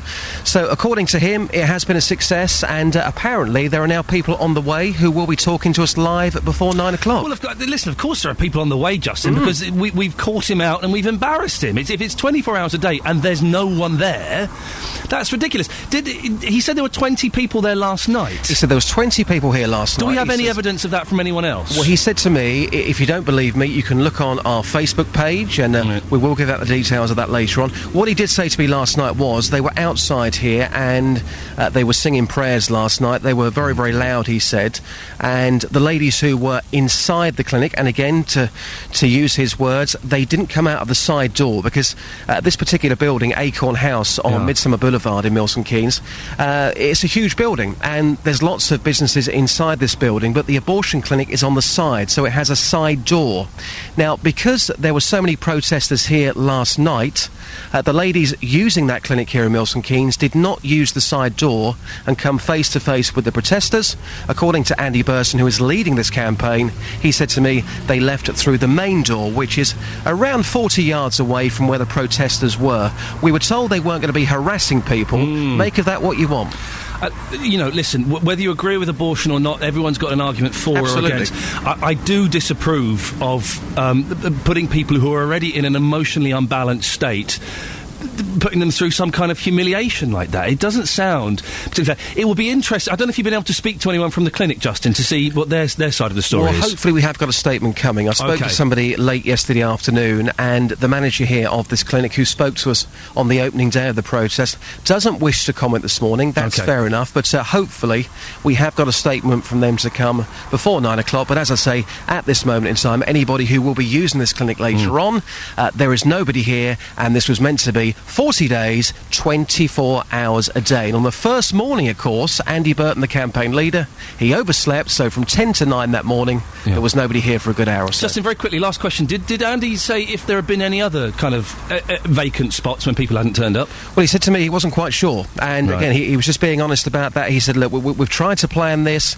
We've tried to plan this round the clock for 40 days, but obviously some people, for whatever reason, they are volunteers, they couldn't make it. But again, to quote him, this has been a success. It's been so successful that he's now planning on doing this protest twice a year, every single year. Justin, thank you very much. We'll speak to you a little bit later on in the show and see what happens. If any views on that, you can give us a call. Of course you can. 08459 455 555. If you support the protest, if you're against the protest, 08459 455 555. Now, we do flip and flop on this show, and it's one of the joys of doing it. So, think back to the last time you went to a car boot sale, okay? You might have bought some clothes, some little knick-knacks, some ornaments, toys. Have you ever picked up anything unusual? Well, an elderly couple from Bedford have unwittingly grown the biggest cannabis plant in the world. Well, no, that's a slight exaggeration. But the biggest cannabis plant police officers had seen after buying what they thought was a nice little shrub from a car boot sale. They planted the drug in their garden, and it grew. They're not being prosecuted. And I've been asking this morning, what are the weird and wonderful things that you have found at a car boot sale? Well, Stuart Rattay is from Stondenbury Reuse Boot. They sell household goods and junk all over Bedfordshire. Morning, Stuart. Morning. What's Reuse Boot, and why is it not a car boot sale? Well, we actively discourage the sale of new goods and market traders, so we're like a retro car boot. Old.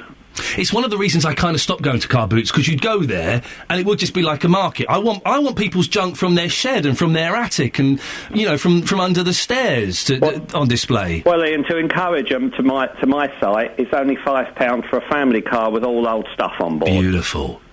I did a car boot sale years ago once, and it was the most exciting thing, seeing stuff that I would otherwise have thrown away People were giving me money for it. It was incredible.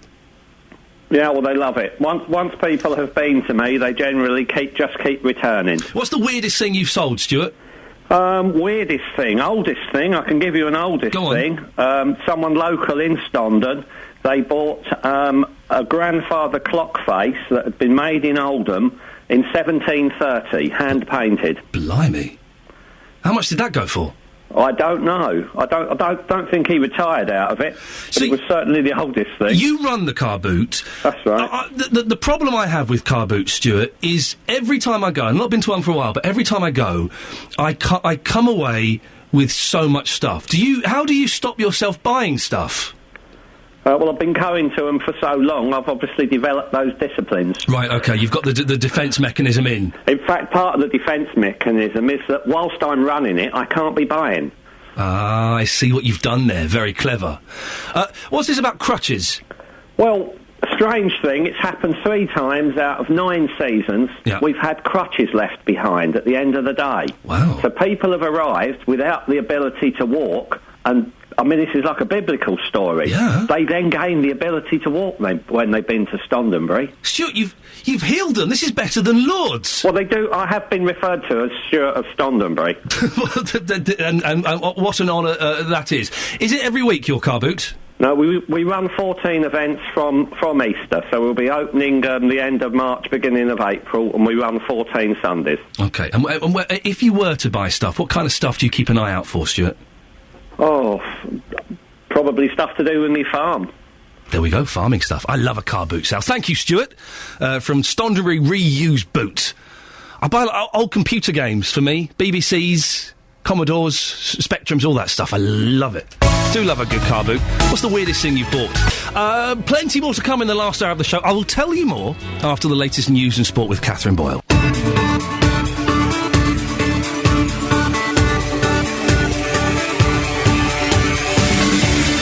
This is Iain Lee, BBC Three Counties Radio, 3 minutes past 8, Tuesday the 9th of October, another hour of this nonsense. I can only apologise. Don't worry, Jonathan Vernon-Smith will be on at 9 o'clock. Coming up, the burglary law is to change. If you don't secure your home, isn't it your fault if you get burgled? 08459 455 555. Justice Secretary Chris Grayling joins me next. And there's a new food bank opening in Letchworth. 81333. Start your text 3CR. Maybe we'll speak to you after this. BBC Three Counties Radio. Now, you'll get more protection from the law if you overreact when confronted by burglars. Grossly disproportionate force will still be against the law, but the bar will be set higher and disproportionate force will be OK. Justice Secretary Chris Grayling will tell the Conservative Party conference all community sentences should also have a punitive element. But he will insist he is committed to the rehabilitation of offenders. He joins me on the line now. Good morning, Mr. Grayling. Hello there. We can batter a burglar, can we? Well, what I'm saying is this. If you are confronted by a burglar in your home and you fear for your safety or fear for the safety of your family, if in the heat of the moment you react in a way, you use a level of force that in the cold light of day might seem over the top, the law will be on your side now, because it's not the cold light of day. This is the heat of the moment. It's an unbelievably stressful situation. And only if you use a level of force that is grossly disproportionate will the law not be on your side. We spoke to a lawyer earlier on who said that what was already a grey area, you're just moving the greyness away. That proportionate force, that doesn't really mean a lot, and disproportionate force doesn't mean a lot. Could I the example that I think your team used was we could whack them over the head with a frying pan. Is that OK? Well, what you can't do is if the burglar is out cold on the kitchen floor and you then stick a knife in them, I would judge that to be grossly disproportionate. OK, if they're not out cold... If you grab a weapon, you defend yourself, you attack the burglar, the law should be on your side. You can stab a burglar? If you are in fear of your own safety, then you can lash out in defence against a burglar, and the law should be on your side. I regard you in that situation as a victim of crime, not a perpetrator of crime. So I could stab a burglar? Well, I mean, I'm not going to kind of do a weapons choice, but if you grab whatever is to hand and you lash out in defence of yourself, then the law should be on your side. Indeed, the Lord Chief Justice, who's been very helpful over this as well, I have to say, said last week in the case of the couple who shot a burglar into their home, said basically a burglar who breaks into someone's house should expect something to happen to them. In that case, should expect to be shot. So whatever the weapon you have to hand is, as long as you don't act in a way that is grossly disproportionate, the law should be on your side. But then how do you differentiate after the case? Someone is burgling my house, I stab them in the back 3 or 4 times.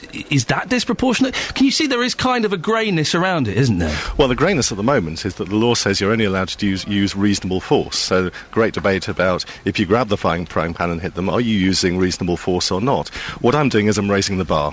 What I'm saying is that, when the police, when the prosecuting authorities look at a case, they should be much more reluctant to act. I'd like to see people in that situation treated as witnesses in their own homes, not arrested and put in police cells, and only if they've acted in a way that's grossly disproportionate, all of us would readily say is completely over the top, should the law be moving in and dealing with them. Mr. Grayling, this is going to create a nightmare for judges, isn't it?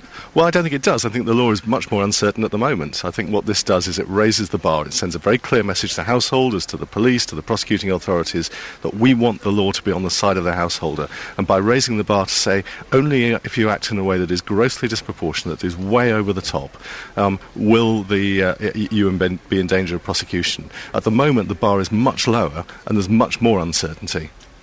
Does this put homeowners in danger? When we got headlines on, like, the front page of The Sun, batter a burglar. Surely the best thing to do, if there's someone in your house, lock yourself in the bedroom and call the police. Well, you should always, in a situation where there's somebody in your house, look after your own safety first and foremost. Of course you should.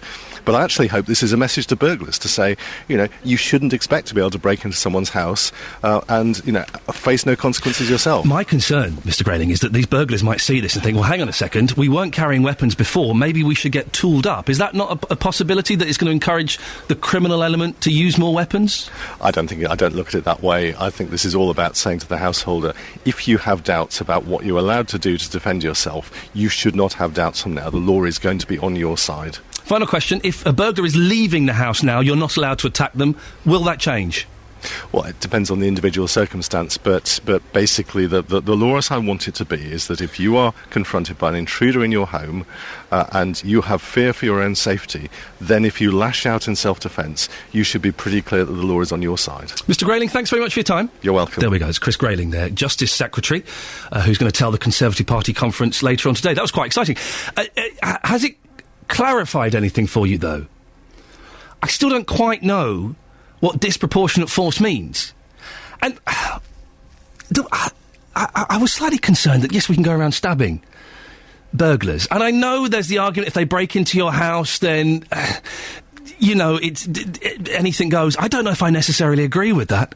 08459 455 555. Jonathan Vernon-Smith, who's on after 9 o'clock, will be talking more about burglars. He'll be in about 10-15 minutes to let us know what's going on. But we sent our reporter Justin Dealey out. I sent him out, like I've got any say. He does what he wants. He's a free spirit. But he's been out asking how you protect your home. So, Margaret, first of all, tell us about the security measures that you've got in place at your home. Well, we've got window locks, obviously security locks on the front door and on the back doors, and all double glazings. And we've got a security locks on the back doors as well. So, lots going on. You clearly feel very secure then, don't you? Yes, we do, yeah. But we're in a fortunate position that was all fitted when we bought the property. If you didn't have those measures in place and you were broken into, would you only have yourself to blame? Depends on your circumstances. If I couldn't afford to do those sort of things, then no, why would I blame myself? Because, it's the monetary value of putting all those things in place. They're quite expensive, actually. Absolutely. So I was fortunate. Mine's all fitted in. If you haven't got that money, and if you're an older person, they haven't always got that sort of money to put in property locks and that into place. And let's not forget that burglar shouldn't be there in the first place. Well, exactly, yeah. So, it's my property. I protect it how I can. If somebody deems to come into my property and I've not got the appropriate, they shouldn't be there in the first place anyway. Now, sir, you were broken into. I was. When did this happen? About 18 months ago. And they got through the cat flap? They did, yeah. Yeah, they reckon when the police came that a child had been put through the cat flap, and I stupidly left the key in the door, so they let themselves in, but the child actually came, they pinned the cat flap out, came through the cat flap. See, that is incredible. Now, back then, did you have lots of security measures in place? Not really, if I'm honest, no. And have you changed now? I have, yeah, definitely. Because we're talking this morning about this. If your home is broken into and you didn't have security, we're talking of double glazing, locks, are you partly to blame for that? I think I probably wasn't very conscious, so I should have had better security at my home, yeah. But I have now. So it's taken a burglary for you to make that difference? Yeah, it is, yeah. Yeah, afraid so. How big is that man's cat? I've got a cat flap. You couldn't even fit a baby through our cat flap. How big is his cat flap? And imagine the size of his cat. The cat flap's big enough a small child could get through. I find that incredible. Ellie has emailed him. The ex-burglar Dom Littlewood. Is he an ex-burglar? I didn't know that. He looks the sort, to be honest. I like Dom. I think he's good. The ex-burglar, Dom Littlewood, on that show, Beat the Burglar, said that dogs and alarms are the best deterrent. Burglars are opportunists and cowards, according to Dom, so they run away when confronted with these. We've got both, and I once heard people outside our house saying, that house has a dog and an alarm. That one's got a dog. They watch houses, so get safe. They do. There are simple things you can do to make your house safer. Okay, if you've got, like, trees covering the entrance, cut them down so that the front door can be seen from the street. Decent locks on your front door. It's obvious. Locks on the windows. Honestly, I could pop open your front door if it's just got a crummy little lock with a plastic water bottle. It's so easy to do. Got locked out of my house once, paid 150 quid for a locksmith to come round, and he wasn't keen on me seeing what he did, but out of the corner of my eye, I watched him. Plastic water bottle. Get some decent locks, bolts. That's all you need. If you get burgled and you haven't taken these security measures, it's partly your fault. 08459 455 555. Pat's in Luton. Good morning, Pat. Hiya, how you doing, all right? I'm all right, thank you. Have you been burgled? I have been, yeah, twice. Go on, what? Twice? Yeah, well, the first time was like what you said. Like, I had on your aluminium door. Yeah. Like when you lock it up once and you think it's locked from the inside, it wasn't locked. Right. So they can sort of like get in and nudge through the door, and I fell for that one. Yeah. Second time it happened, I called the police that time round, and well, not a lot happened. Although there was a CCTV from a shop over the road that showed all the evidence, but the police didn't bother looking into that. Right. And it happened again, about 8 months after that, and I caught the guy downstairs in the kitchen, and I wrapped the hammer around his head and gave him a beating in the house with a hammer, chased him out the street, up the road, and he never come back. He was lucky to get away. I sort of stopped halfway up the road because my daughter was screaming. How old was your daughter, Pat? At the time, about 7. Terrifying. But you now, listen, the law now, if you chase him up the street with trying to wrap a hammer around his head, that's against the law. In no way whatsoever would determine me whatsoever. If a guy breaks into my house and he's looking at putting me or my family or anyone at risk, once he's through that door, that's his problem. So whether he gets a hammer around his head, a carving knife in him or whatever, that's his own fault. I never asked him to come in there. He done that on his own opinion. It's up to him. So that's the way it goes at the end of the day. If you're there and you do catch a guy, you're not going to sit there and worry about, I've only allowed to use 80% force or this, that and the other, worried about how, you don't want to hurt him. You're going to worry about, does it happen on a spur of the moment? It's all quick, it just happens. If you've got a tool there and you're going to use it, you're going to use it, ain't you? Pat in Luton, I appreciate your honesty. Thank you very much. There we go.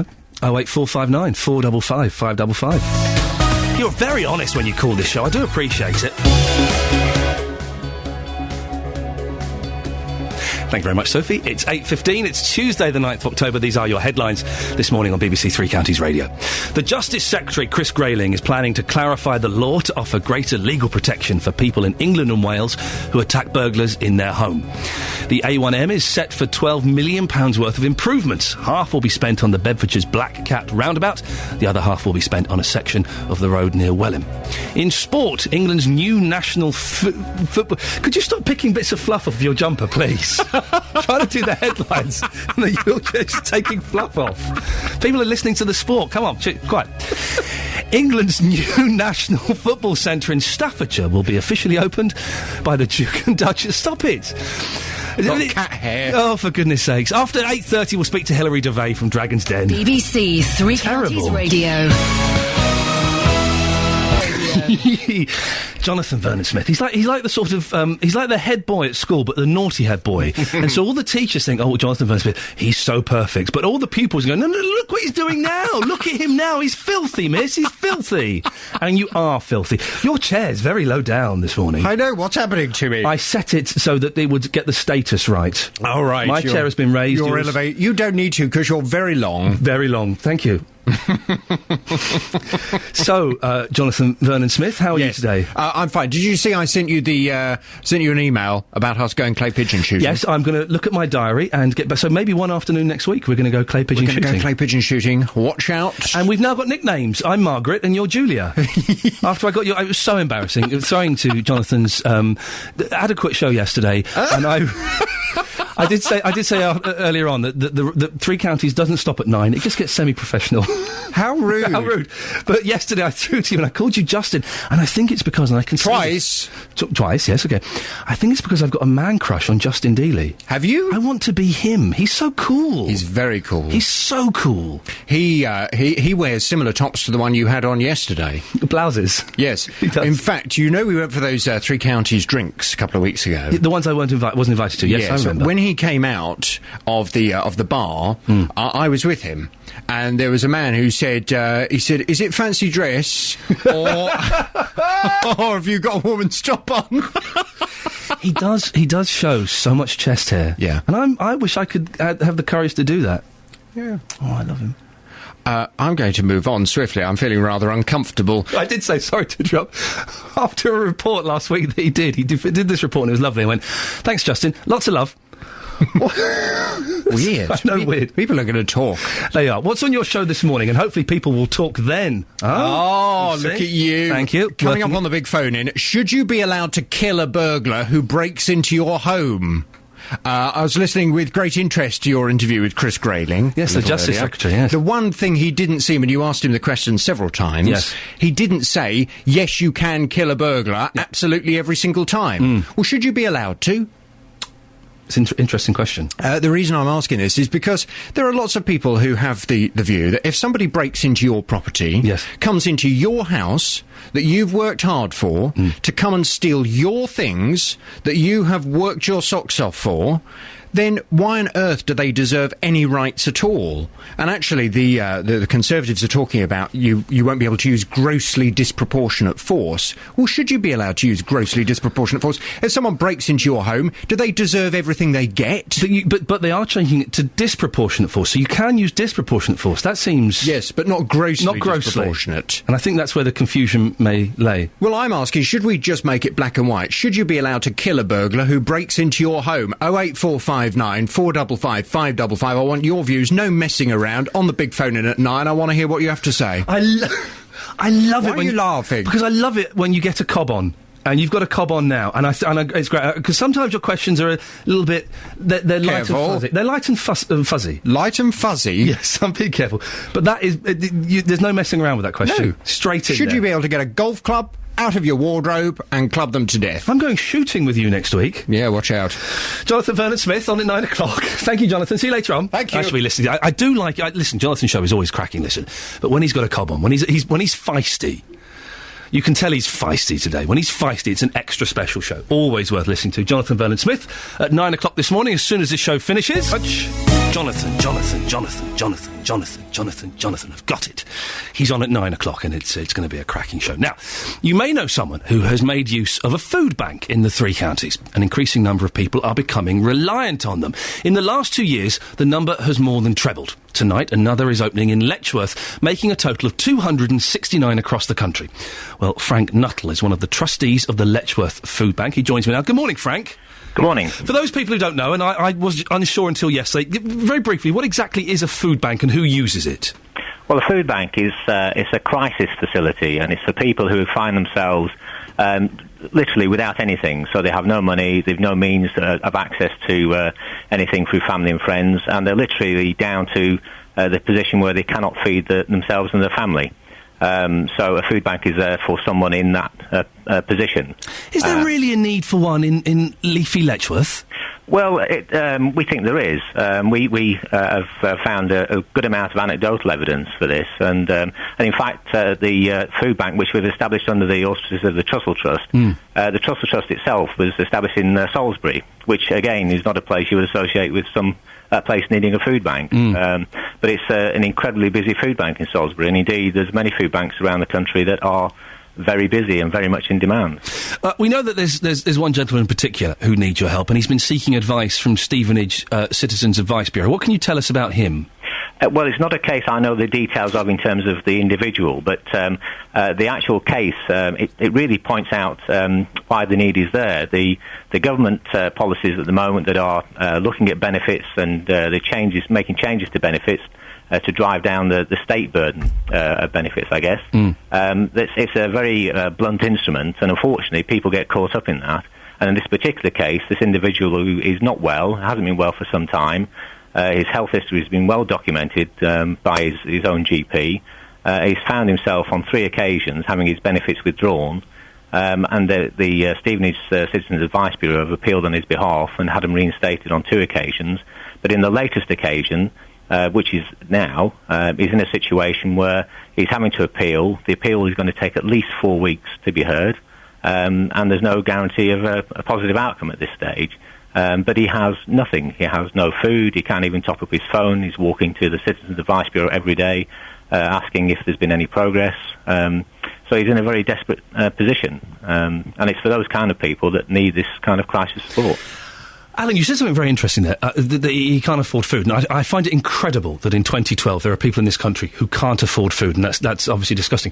You also mentioned top up his phone. That's not one of the priorities, though, is it? Being able to top up a phone? That's a luxury, I would have thought. Well, it's the only phone he has. So in terms of communicating with the social services, to chase his appeal, this sort of thing, he can't do that. So, he's got nothing. The important thing to appreciate here, he has no cash whatsoever. Yeah. What's the kind of food that you're giving away? Where do you get it from, and what kind of stuff is it? Well, it's it's all non-perishable goods, and we find most of it comes through donations from church groups and schools and good people in society. But also we make appeals to the main supermarket chains, and we made an appeal with the help of Sainsbury's in Letchworth, and we managed to gather in something like 3/4 of a tonne of food from that appeal. So, as I say, and we make up food parcels, again, under the guise of the Trussell Trust, that will feed a family for 3 days and will give them a balanced diet. But as I say, it's all non-perishable items, so things like rice and pasta, tea bags, this sort of thing. People can't just turn up, can they? They need to be No, they have to be referred. Right. And the important thing to stress as well, that it is a crisis facility, so it's not meant to be a long-term support for an individual. The idea is that they can have a maximum of 3 parcels, and during that period of time, they are directed to the support agencies out there that will provide a long-term solution to their need. And as you say, they have to be referred. So the referral agencies will be people like the Citizens Advice Bureau, social services, schools, churches, and so on. And have you got any idea of the numbers of clients you're expecting to use this facility? Well, the anecdotal evidence at this stage from the referral agencies that we've spoken to would indicate that there's going to be quite a demand out there. They were all pressing us to get the vouchers out, and we're launching tonight. The experience of other food banks has been that it tends to start slow and gathers a momentum. And we sort of hope that'll be the case, because obviously it's new to us and we need to sort of get time and experience to operate well. Having said that, we are also prepared for the fact that it might be contrary to that and that we might have a heavy demand, but we shall see. Frank, listen, good luck. Best of luck with it. That's Frank Nuttall, one of the trustees of the Letchworth Food Bank. I find it amazing in 2012, in this country, that people can't afford food. That's terrible, isn't it? I'm shocked. Genuinely shocked by that. Awful. Frank Nuttall there. We're talking about this story. It's on the front page of a lot of the papers. Batter a burglar, says The Sun. Tories promise to change the laws. You can use disproportionate force, or you will be able to, on burglars. I kind of think if you haven't got some basic security measures in place, locks, decent locks on the doors and the windows, an alarm, it's partly your fault, isn't it, if you get broken into? Alan from Bletchley's on the line. Good morning, Alan. Morning, Ian. What's your take on this, sir? Well, firstly, how can it possibly be your fault if you've no appropriate locks or whatever? You're making it easier for them. I'm not saying it's completely your fault, and not in any way detracting from the responsibility of the criminal, but it's partly your fault if you're not prepared to put in basic security measures in your home. Of course it isn't. And of course I'm not partially responsible for someone who wants to break into my house, regardless of 3 o'clock in the morning, to steal my things, terrorise my children. And if I do put up any resistance, they would have no qualms about beating me to death either. No, I don't agree. I don't see why, for some reason, we should give the criminals any leeway whatsoever. But you understand, but Alan, we live in a society where crime is on the increase, if we believe the statistics. Surely it's up to us to make our homes as secure as we can for ourselves and our family. Right, well, I can just give you an example, Ian. You can buy these composite doors, which are very heavy, and they have safety locks. Yeah. Do you know that all a burglar has to do is simply get a blowtorch and burn a hole through it and break in? You're not going to get a burglar at 3 o'clock in the morning with a blowtorch. What they're going to do is they're going to see... Let me say this, Ian. They're going to see that door... Ian, yes. That's what they've been doing. Now, OK, so what I'm saying is a burglar will circumvent any means possible if he can get into your house. But you need to make it as difficult as possible. They see a door like that. A burglar at 3 o'clock in the morning is not going to go, hey, lads, let's get the blowtorch, or shall we go to number 63? Well, you see, you're just kind of minimising what I'm saying. I'm saying to you that that's what they're doing. Where? Because they found a way around it. Where? Why do you think they've actually brought out... Where? Where are they doing this, Alan? You see, it's this kind of frame of mind, Ian. No, I'm asking for a specific... No, I'm telling you I don't have them at hand, but it's your kind of attitude... It's not an attitude. It's your kind of attitude, Ian, that actually says that the person in the house should be doing everything in their power. Of course they should. And therefore, in that case, if we don't... I've got two boys in my house. In that case, Ian, if we don't do everything we can and spend hundreds on security and reinforce locks to keep out anybody and everybody, then Alan, we are partly to blame. I've got 2 boys in my house. I have put locks on the windows and the doors. It cost me a few quid. I do everything to protect those boys. Where are these burglars opening doors with blowtorches? Do you know, this has been going up north, OK? Where? You've come up with an example. I need a specific. Where is this happening? I'll tell you what, Ian, I don't think we can talk anymore because you're just talking a load of twaddle. Okay. Thank you very much. Alan from Bletchley. He came up with a story. I was just keen to know a specific. Otherwise, it could be myth and rumour. Call 08459 455 555. 08459 455 555. BBC Three Counties Radio. Good morning, this is Iain Lee, BBC Three Counties Radio, here until 9 o'clock when Jonathan Vernon Smith takes over. I should point out as well that between 3 and 7, Roberto Perrone is on, and if you've not heard it, boy, oh boy, it's a cracking listen. The best stories from across the 3 counties from amazing local people. And where are we now? It's Tuesday, so it's business and finance this evening. Roberto Perrone, weekdays from 3 on BBC Three Counties Radio. In the last half hour of the show, we're going to be talking more about burglary, food banks, and car boot sales as well.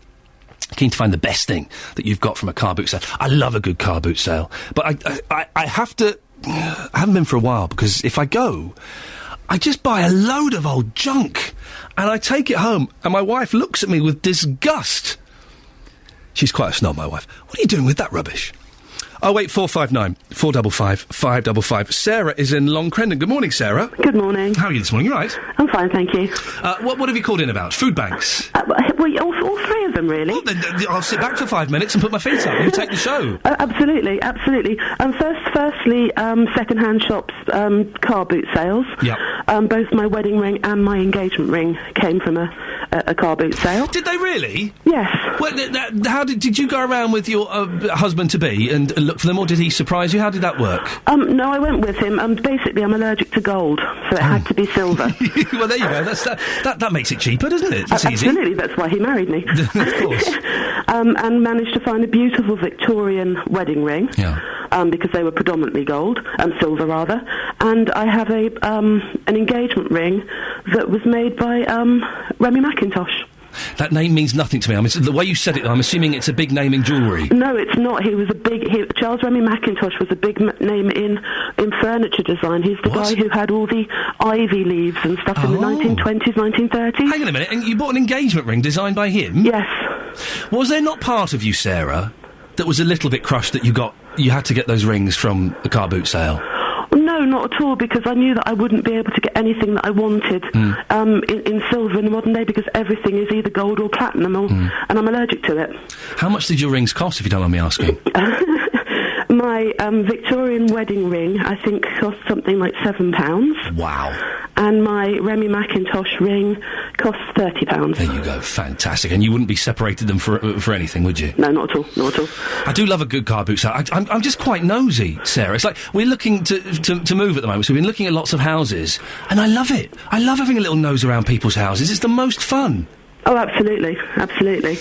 Right, so the second thing... This is great, yes. Food banks. Yes. And this is kind of picking you up on something, I have to say. Go on. Because when you were having the conversation about the food banks, and I will be honest and say that my family are actually in receipt of food parcels from a local charity. Yeah. We've lost everything, and now we've lost our pride as well. You said something along the lines of living in the 21st century and in Britain, and this sort of thing shouldn't be happening, which I completely and totally concur with. But then your next breath was that if people get burgled because they can't afford to put locks and doors on things on their doors, and then we have to take a certain amount of culpability. Now, my house isn't secure because I can't afford to make it secure. I can't afford to feed my children. And that was through no fault of my own either. Can I ask how that situation arose? Yes, in 2009, my husband was involved in a very, very severe road traffic accident. I'm sorry. It was air ambulances, and he was very, very seriously injured. I became his full-time carer. He was the main breadwinner. I did work, but it was in and around my children. And then in September 2009, my eldest son became seriously ill. He was 12 at the time, and I'm now both of their full-time carers. Oh, Sarah, we lost our home, and we now live in social housing. I just think maybe be a little bit careful, because sometimes when people don't have decent locks and stuff on their door, it's because they literally cannot afford it. You're absolutely right, and thank you for picking me up on that. Can I ask what happened to your boy? Harry don't have to tell me if you don't want to. It's fine. Harry was very, very badly bullied at school because he had a condition called dyspraxia, nothing particularly major. That's kind of, people might call it clumsiness, isn't it? It's like a sort of physical dyslexia, isn't it?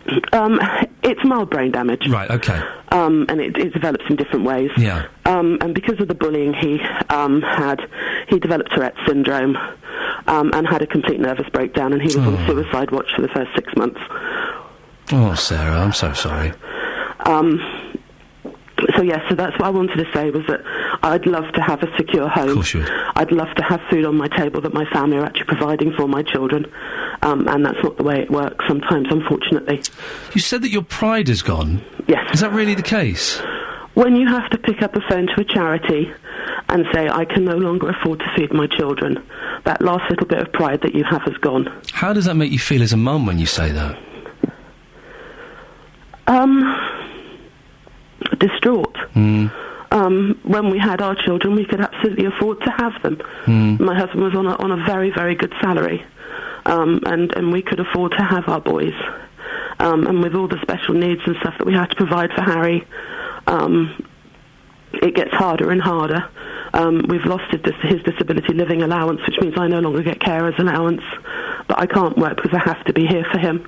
And so just things get harder and harder as the days go by. Do you get any benefits at all? Because my mum got the DLA, and that went, and that's, you know... Do you get any help at all? The only thing we get is obviously child allowance, and we get child tax credits, but that's it. And I think it comes out to something like £8,000 a year. And you hear, you know, the Conservatives saying they're going to cut benefits even more. That must... Well, that's why we've lost our DLA. Yeah. And I say, if Harry loses his DLA, which he has done, I lose my carers. And carers allowance was only £55 a week, but it made a difference. It put food on the table. You said how many kids have you got altogether, Sarah? Two. And the other one's a boy? The other one's a boy. He's called Jack. He's 11. He has dyspraxia, but he's a big character, and he doesn't let people knock him down. Good for him. Yeah. Sarah, thank you for coming on. Thank you for picking me up on that. And, you know, what can I say? I wish you the best of luck and lots of love. Thank you very much indeed, Ian. Thank you, Sarah. Bye-bye. There you go, you see. Makes you think, doesn't it? Huh? Makes you think.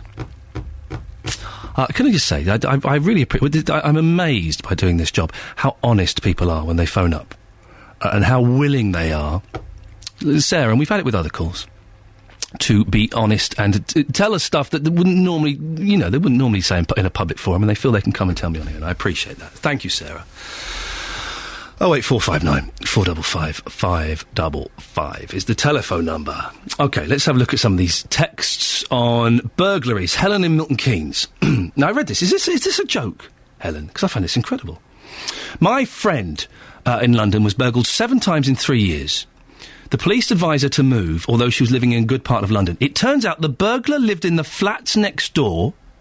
When he was caught, he said he didn't like to travel to work, which is why he broke into houses locally. Is that a joke, or is that actually true, Helen? Because that's incredible. Phil has texted in 81333, starting his text 3CR. My father-in-law confronted a burglar in his kitchen who said he was looking for his friend.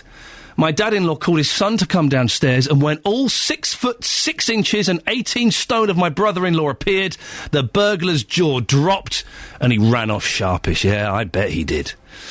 Now, we've been talking about car boot sales this morning. We had a fantastic story there from Sarah, who got her wedding ring and her engagement ring from a car boot sale.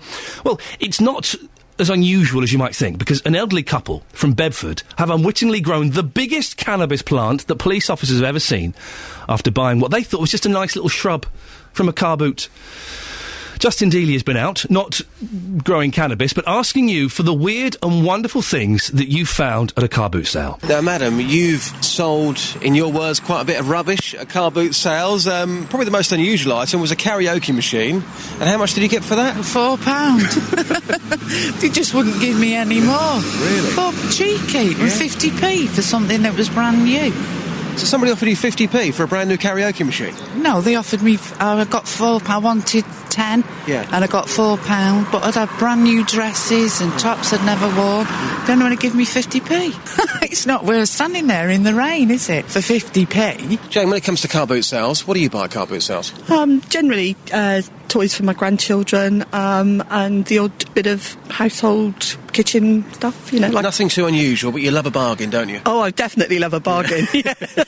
And I will haggle just for the sake of it, because I just enjoy it. Simon, you got a fantastic car boot story here. Tell us what happened.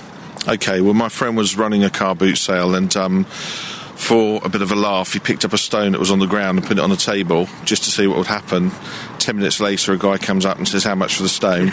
My friend, straight-faced, said 50p, and the guy gave him 50p and walked off with the stone. Just shows you can sell anything. That is incredible, isn't it? It is. Oh, man! I'm doing a car boot at the weekend, and I'm just going to get a load of stones.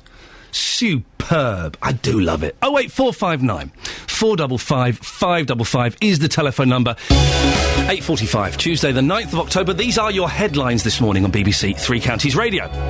The Justice Secretary, Chris Grayling, is planning to clarify the law to offer greater legal protection for people who attack burglars in their own home. The A1M is set for £12 million worth of improvements. Half will be spent on Bedfordshire's Black Cat roundabout. The other half will be spent on a section of the road near Welham. In sport, Luton Town host Braintree in the Conference tonight, with John Shaw on standby to replace the injured Scott Rendell, who suffered a dead leg at Lincoln. A dead leg. Your weather today for Beds, Herts and Bucks. Mist or fog will thin out to give us a cloudy day with sunny spells. Top temperature is 14 degrees. And coming up, oh yes, 2 lions have reportedly been spotted in Bedfordshire. Have you seen them? 08459 455 555. BBC Three Counties Radio. Always a cracking listen. And when I listen to Nick Coffer, I like to play the game. Guess what Nick Coffer's wearing today? I have an advantage because I've normally seen him in the day and we've saluted each other, but it's always a nice little conundrum to play. Don't forget, 9 o'clock, Jonathan's show is going to be a cracker. The question is something along the lines of, should you be allowed to kill a burglar? He doesn't mess around. When he gets a bone, he doesn't let go of it. And it's going to be... He's in a feisty mood today. And his shows are always at his best when he's feisty and a little bit peed off. And he's in that mood today. So it's definitely worth listening to Jonathan Vernon Smith at 9 o'clock. Don't call him Jeremy. Don't call him Justin. He gets well upset. We'll do a couple of the front pages, shall we? 'Cause I don't think I've had a chance to look at these this morning. It's been such a packed show. The front page of The Guardian. Boris is everywhere, look. Tory masses hail Boris as he swoops into town. He's going to be leader of the Tories at some point, isn't it? It's inevitable. And Grayling goes back to basics. That's the main story on The Guardian. The Times, Boris rolls into town as star of the party. He's really being hailed, isn't he, as kind of the superstar of this Conservative Party conference. And Osborne refuses to budge over his austerity package. George Osborne vowed yesterday to stick to his plans for repairing the economy as he attempted to rebuild public support for austerity. The Daily Telegraph. New right to attack burglars. Householders who defend themselves will only be prosecuted if they use grossly disproportionate violence, says the Justice Secretary. The Independent, Osborne's new jobs offer, give up your workplace rights. And UK to outflank objectors with wind farms in Ireland. And Boris, again, looking all happy. Basically, he's the star of the conference, it would appear. We'll have a look at the other papers a bit later on if we get time during the show. Now, this morning, we've been talking quite a lot. Do you remember, about a month ago, a few weeks ago, we had the chap in who was going to have an abortion protest outside a clinic in Milton Keynes. There'll be protests all over the country, all over the world. Andy Burton organised the demonstration outside the British Pregnancy Advisory Service in Milton Keynes. It was meant to last 24 hours a day for 40 days.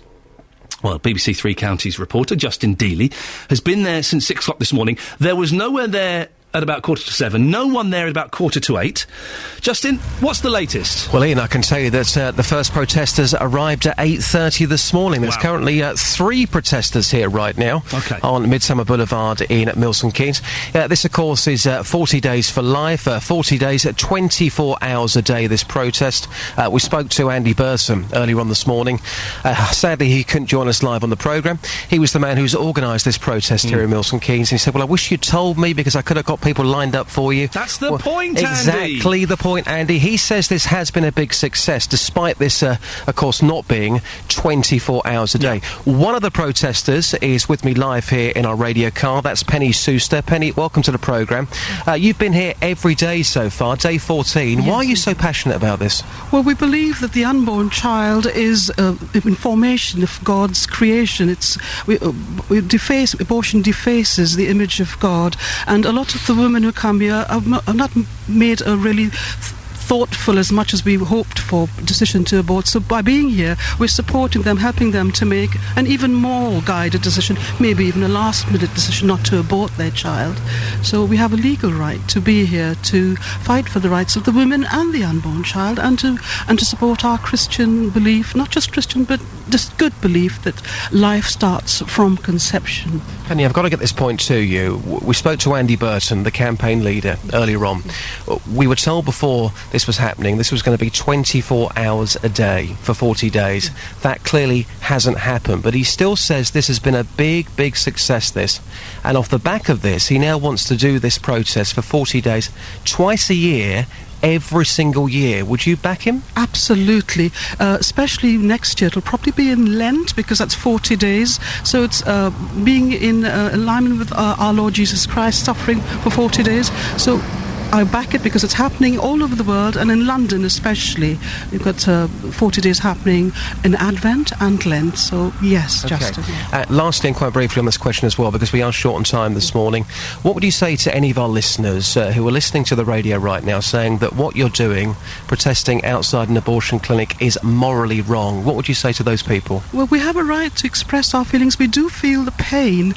I can't see it morally wrong. We see abortion as morally wrong, so we're pro-life and pro-choice. There's this battle, so we don't see it as morally wrong. We're here to support both sides within the womb and the mother as well. So. Well, thank you very much, Libby. Justin, can I ask? Sorry to interrupt. Could you ask Penny? Has anybody who's been going for an abortion spoken to them and changed their mind? Yeah, it's an interesting point, Penny. We're talking about the people, obviously, that have been going inside this clinic. Has anybody come out and they've said to you, thank you for being here, because you're here and you're praying for us and you're protesting against abortion, that they've actually changed their mind? Has that happened? Do you know of that? Not to me personally, but it's been happening quite a lot in London. This movement started in America, and we have regular updates of women coming out of the clinic saying thank you, crying, I haven't aborted my child. You were there, you supported me at my 11th hour. Just that minute last-minute decision, and with the images we have of Our Lady of Guadalupe, who's the patron of the unborn child, it moves people. She's miraculous. She moves women to feel that their child within them is worth keeping and loving, and them growing as wonderful mothers, which they're quite capable of doing. Wow, there you go. Penny Souster joining us live here from our radio car, and Andy Burton, of course, the man behind this protest. He told us this morning, he said it has been such a success that he now wants to do this twice a year, every single year. Sadly, we haven't got a response from the clinic as yet. Okay, we'll they're not open, but hopefully that'll come later today. Justin, thank you very much. I do find it amazing, and listen, everyone's allowed to protest. They've got legal right. That's fine, and that's their belief. But I do find it a little bit disgusting to say that. Listen, no one goes into an abortion lightly. No one. Maybe the tiniest percentage, but most women, I think, are sensible enough to have looked at all of the options, considered all of the options. I know people who've had abortions, and they found it very traumatic, but they've looked at every possible option. And to say that these people are kind of wandering in and not taking it seriously, I think is a little bit unfair on those women. But we shall follow that story, and hopefully maybe later in the week we'll get a statement from the centre. Now, it has been reported that a woman has seen a lion while walking her dogs in Bedford. A lion in Bedford. The big cat apparently crossed the path just feet away from her near Goldington before heading towards a nearby pig farm to feed on pig, I guess. I don't know. Now, do lions eat pigs? I don't know. Now, a second person has come forward to say they saw a lion on the prowl in Bedford. Sam Watson is a researcher on big cat sightings. And just to make this show quite international, Sam, I believe you're in Cairo, of all places. Yeah, good morning, that's right. How are you? I'm very well. What on earth are you doing in Cairo? Well, I pay the bills by teaching, but by trade and training, I'm a biologist, so my sort of cat research is more of a hobby as much as anything. How common are sightings of big cats in Britain? We hear about them every now and then, don't we? Yeah, you probably get about 1,000 of them annually, spread over the whole country from Scotland down to the southwest. And they're more common in the summer months because daylight hours are obviously longer and crops are shorter because they've been harvested. Where do they come from? They can't have escaped from zoos. Are there wild lions living in the forests all over the country? Situation is that in the 60s and 70s they were kept as exotic pets and status symbols, and the government made this in some ways prohibitively expensive in 1976 by introducing the Dangerous Wild Animals Act. And there are documented cases of owners, pet owners, then releasing these animals into the wilder parts of Britain. The animals that people see now are the survivors of these releases, and also in some cases results of successful breeding in the wild by, for example, leopards. This is incredible. So this obviously you've not seen it, but this cat that apparently has been seen, is it likely to be a lion? It's hard to say. I mean, I don't want in any way to cast aspersions on the quality of observation and the people who've seen it. But I mean, police officers have seen large black cats and large tawny cats in the UK in the past, and obviously, you know, you can say with some certainty that these are trained observers. I've seen black leopards in the UK. Wow. It is possible. It is possible. How likely? I don't know. I mean, it could be a large tawny-coloured cat, which might be some species or type of leopard. It could be a golden Labrador dog. It could be a lion. There's no way of telling. Sam, I'm walking the dog. I'm in the forest in Bedford, and a lion stops in front of me. What do I do? It is highly likely that the lion will back off and disappear. They are shy, secretive creatures. If it's a lion, I mean the cat, let's call it a generic cat, will back off and disappear. To my knowledge, there have only been 3 encounters in the last 30 years nationally where people have been injured by these cats, and usually that's because they've blocked the cat's escape route and the cat has rushed at them, pushed them out of the way to get past, and in doing so has clawed them. So they are... You would treat them with respect in the same way that you would treat a large dog. I'm going to ask you a question, Sam, that is either going to be the most ridiculous question you've ever heard, or actually it's genius. You know that thing in Crocodile Dundee where he gets out of the car and he does like the psychic thing to the animal to make it calm down? Would that actually work? I wish it would. Oh, it doesn't work. No, it doesn't work. Why are you so interested in big cats, Sam? I suppose I like African wildlife. I like cats. It's become a natural extension of an interest for the last sort of, 25 years, I suppose. And you researched this. Have you found out anything exciting, unusual about them?